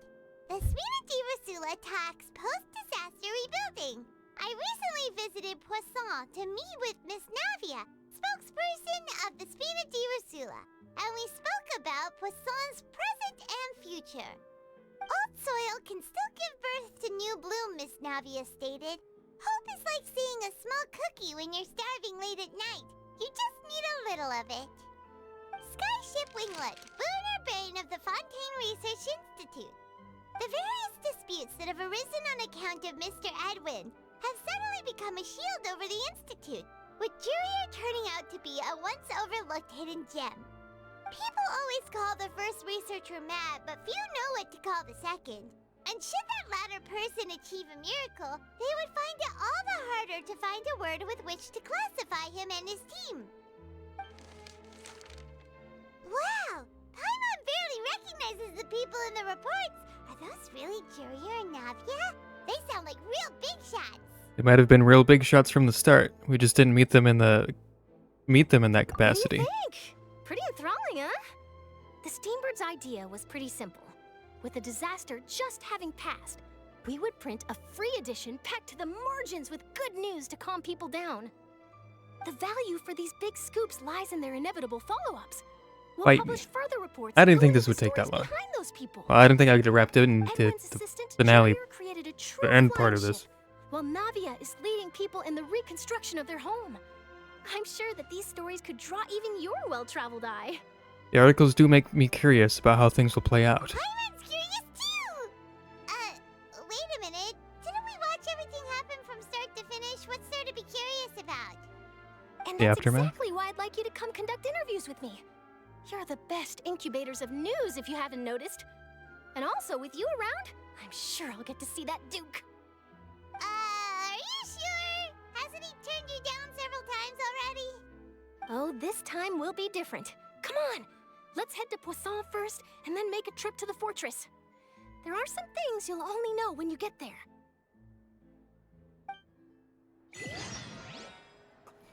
And we'll save that for next week. We got Tears Among the Stars. We got a bunch of stuff. Okay. I'm going to end the stream there. So thanks for watching. Next stream, we're going to wrap up Fontaine. Probably. This is probably the end of Fontaine. Next week, Tuesday, 9 a.m. CST. I forgot my regular stream time. Will be Genshin. Also, Friday will be tomorrow, Friday. Will be VR chat, 8 p.m. CST. 5 more minutes, bro. Get out of here with that. MySpace. There's no MySpace. This motherfucker. Anyway, go check out my YouTube channel. I don't have a Venmo. And over there I post the VODs, so if you miss anything, you can always catch up over there. I also post 2 other playthroughs, Scarlet Nexus and Nier Replicant, Thursday, and Friday is when those go up every week. There's a playlist over on a playlist tab as well over on the YouTube channel, so if you miss any of those, you can catch up on that as well. I just did that. This guy. Other than that, I think that's it. Oh, we're also almost at 200 followers. I haven't been really announcing that because it's been going up and down, so I got tired of announcing it. So hopefully it'll stay there. As far as I know, not a bunch of random people trying to sell me shit has been following me, so it'll be good. 200 followers special, 200 hours of live streaming, playing a bunch of games, having some fun. There will be a schedule of that updated, posted whenever we hit 200 followers and consistently stay at 200 followers. Yeah, what D4 said. Unfollow and you die in Minecraft, bro. Game over. No respawns. We're playing hardcore mode. You get kicked from the server if you die. Anyway, like I said, thanks for the follows. Thanks for watching, and I'll see all of you next time. Bye.